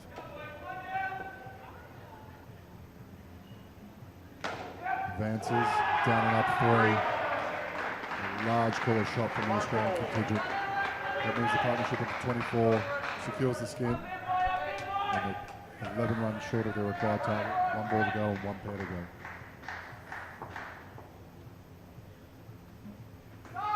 Just plays it safely. Ultimately, really well done by Guild and Meek. Didn't look entirely comfortable all the time, especially from that over from Pawson, but well navigated, and that's the 3rd consecutive pair around the mid-20s from Australia. Yeah, 26, 28, 24, that's great effort, isn't it? So Australia need 11, and New Zealand need to stop them from getting that for the game. What it does mean for New Zealand, for mine, they need 11, right? And that means that bowling over number 13 is Armour, and we're going to have to bowl best bowler to worst bowler. So whoever's left, that's our least good bowler, has to bowl 16 from here. We've got to bowl our best bowler, our next best bowler, our next best bowler, and try and keep Australia behind for as long as we possibly can. Absolutely, and then allow the pressure to then sit in the 15th and the 16th and bring the field into play. We talked about Kobe Fitzgerald earlier, just when we had a bit of a delay, so he's the 2nd leading run scorer for the Australians. He'll take the court, and Nathan Kerr, who we've mentioned has been the difference with the ball. Let's see what he can do with the bat. It's going to be good fun. I think, I don't know why, but Kobe Fitzgerald is a nice, tall young fella. And if I was coaching New Zealand, Halamal would be just having a little crack at him, swerve the length into the body to see how he goes up there. He'll need to hit the deck pretty hard to do it. He's a tall man. The tactics appear to be, as you've mentioned, Amel taking the ball. No choice for New Zealand now, they have to.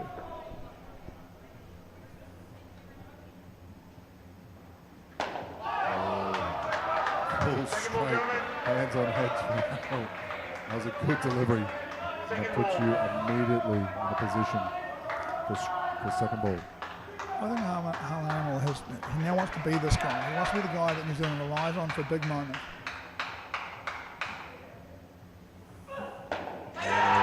That's some great bowling.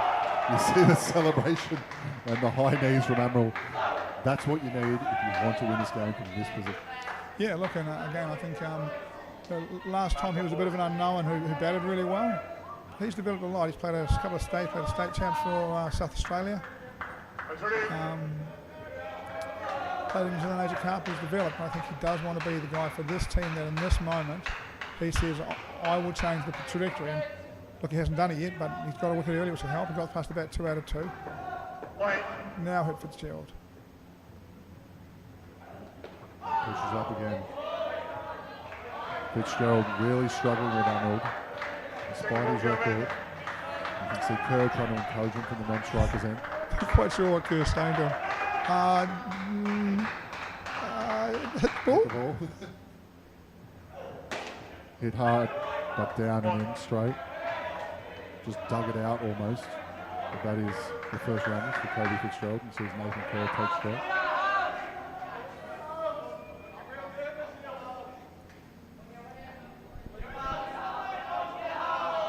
Two to go, Harlan. Can you get one more? Oh, a bit of a mix-up. Both batters caught in the middle. They return to where they came from. But it doesn't quite get the stumps. It's strike 1.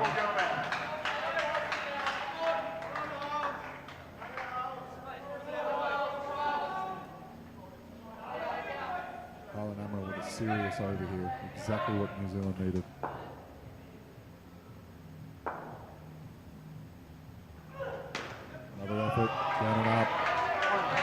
skate with only the loss of 1 wicket, -3, but Amel, good figures, 2 for -4 overall. Very good bowling. And 14 needed off the 3 overs. Again, Australia in control of this match, but New Zealand have kept the door ajar. That's what you're trying to do at this stage. You're trying to get into the 16th and have an opportunity. Just a reminder that Australia have yet to drop a skin so far in this tournament, but 36, Casey currently on -3, that might occur as well. If it doesn't now, I'll be surprised. Absolutely, but worth a mention all the same. Gaskin, the captain, says, "I'll bowl." Very impressive, Gaskin. Just feel a little bit of tension in the court. It's good fielding in the front court. It brings on second ball again. You can see the batter, Kerr, telling his mate he's bowling off cutters. That's right, he is bowling off cutters. He'll be looking to hit the deck hard as well. Fuller delivery. Just sets Kerr's arms free. Plays it down strong for 2. That Australian bench, if I was coaching New Zealand, I'd be reminding my team that they don't think it's done because they are up, they are going. Good on them, they should be right. But still, it suggests this game is still live in their mind. Gaskin. As Fitzgerald all ends up. He's really been struggling so far, Fitzgerald. There's the different signal. Instead of just sideways, it's sideways and bounced. Second ball again. Can he do it again? Comes down. Selects the cover fielder, just one. Oh, I've got to say, all of a sudden there's a bit of tension in this room, isn't there? There is tension everywhere. Hey, all of a sudden you feel this game's on. Absolutely. Wouldn't have it any other way. Last ball finish. Who's left to bowl for New Zealand? Keeper? That's an instant release of pressure. No ball to as good as a side back. That's 4 runs. Look, it's one of the things with experience, right? You're doing the job on the guy at the other end. You just want to one your man and get him off strike. Get above middle, make him take one up the middle, and give yourself a chance to bowl here. And then Fitzgerald trying the fall.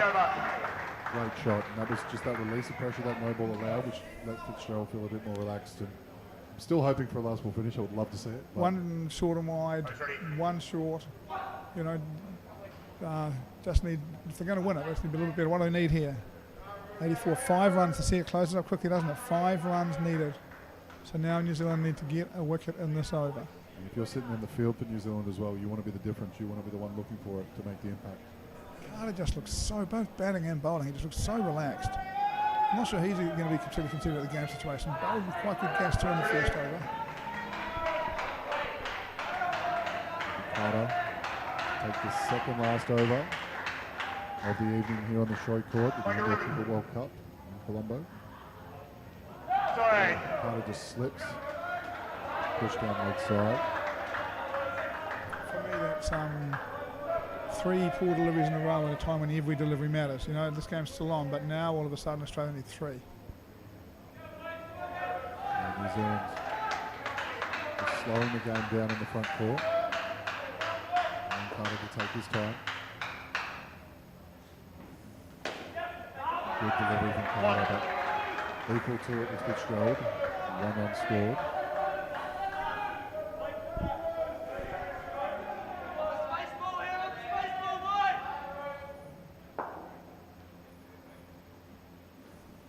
Oh, Carter. You're right, he's cool as a cucumber, no reaction whatsoever. He's the only player out there that doesn't look excited. Knock the bowls everywhere. Oh, look at that, he's out. Oh, there you go. That's what I was trying to do. Just moves away from Kerr a little bit, it looks like. But that gets New Zealand back in the game. And Carter barely out of bed. Yep, seems...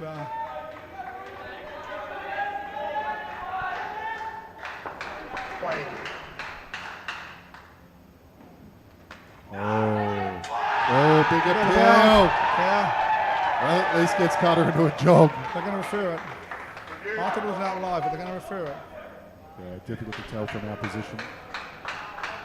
See what the cameras come up with. Our scoreboard stopped as well. There's an earlier wicket to go on there, I'm pretty sure. Should be 82.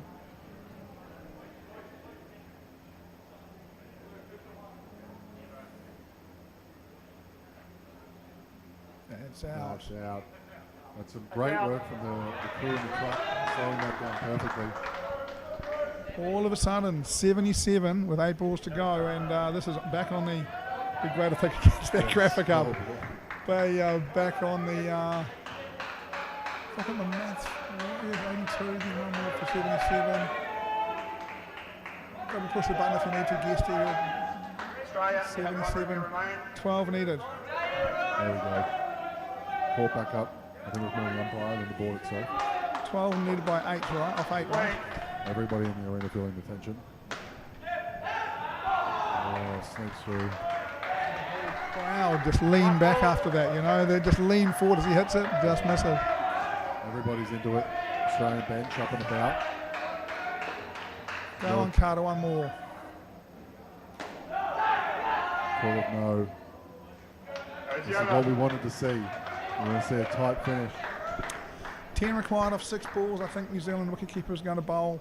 My recollection, he is not their best bowler. This is all on either. All three results right in play. And Josh Young. Second ball. Josh Young will be the bowler.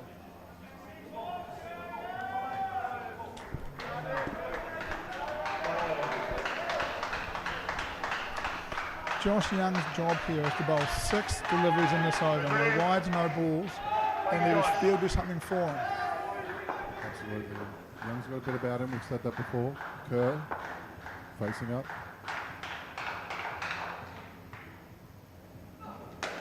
That's a great shot under pressure from Kerr.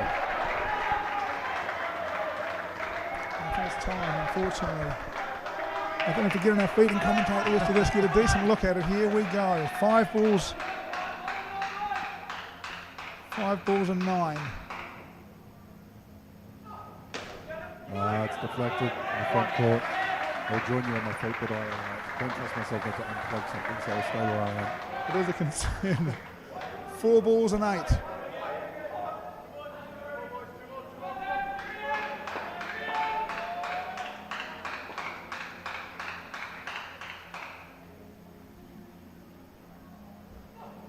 Push down leg side, and that's exactly what you don't want from New Zealand. You can see Young just a little bit frustrated with that. Some reassurance occurring from Pawson. Yeah, bowling coach on the back net. He'll tell him it's okay. Just bowl the next one over the top of the middle stump. 4 balls and 6. 5. Full, played flat, scurries through. 2 from Kerr. Score is 86. We've got 3 balls left and 3 runs remaining. 1 wicket will win it for New Zealand. They're going to need it. It's the guy they got early on. Batting in front of middle stump. Feet on outside off stump guard. Push down leg side again. See if they take the option. Are they going to re-bowl it? Harder now with strike 2 than strike 3. You know, you can't stop running as early if you do re-bowl it. Right? Scores tied.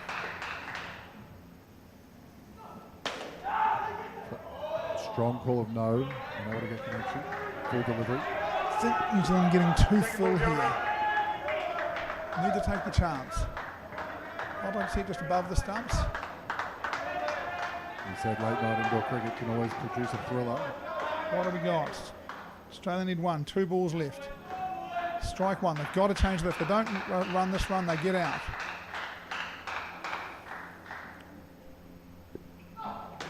Full delivery, worked away.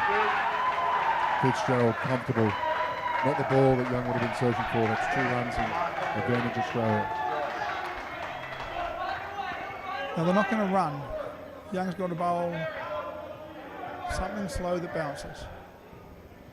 Look, hasn't it been a great contest? Another great game between these 2 sides. Fitzgerald just standing back. Not going to look take the option as Kerr faces the final delivery of the match. Full, straight, Kerr, unhampered, but what a game of cricket. That's it for Australia, but an absolute thriller. Good effort from both sides, strike bowling either way. That's what we love to see here in the Indoor Cricket World Cup, the under-22 boys division. Lots of raw talent, one hell of a game. Credit to Australia. New Zealand nearly rallied back at the end and put some pressure on them, but when the pressure came on them, they stayed calm. They played with full face of the bat, they hit it late, they got it into roof nets and got themselves home. Great confidence booster for them for that last partnership to know that under pressure they can get home for New Zealand. Lots of positives. And in your assessment of both teams, what was the difference? I think Australia had a far stronger bowling attack than New Zealand. And I think in the end, you know, that is a difference. And New Zealand had a little more medium pace, Australia had a little bit more pace. Be interested to see what survives on both of those sides' benches, you know. But I also thought New Zealand just bowled a little bit too short for too long at various stages, you know. Well, that's it for the evening here at the Indoor Cricket World Cup in Colombo. Big thank you to you, bots, for joining me.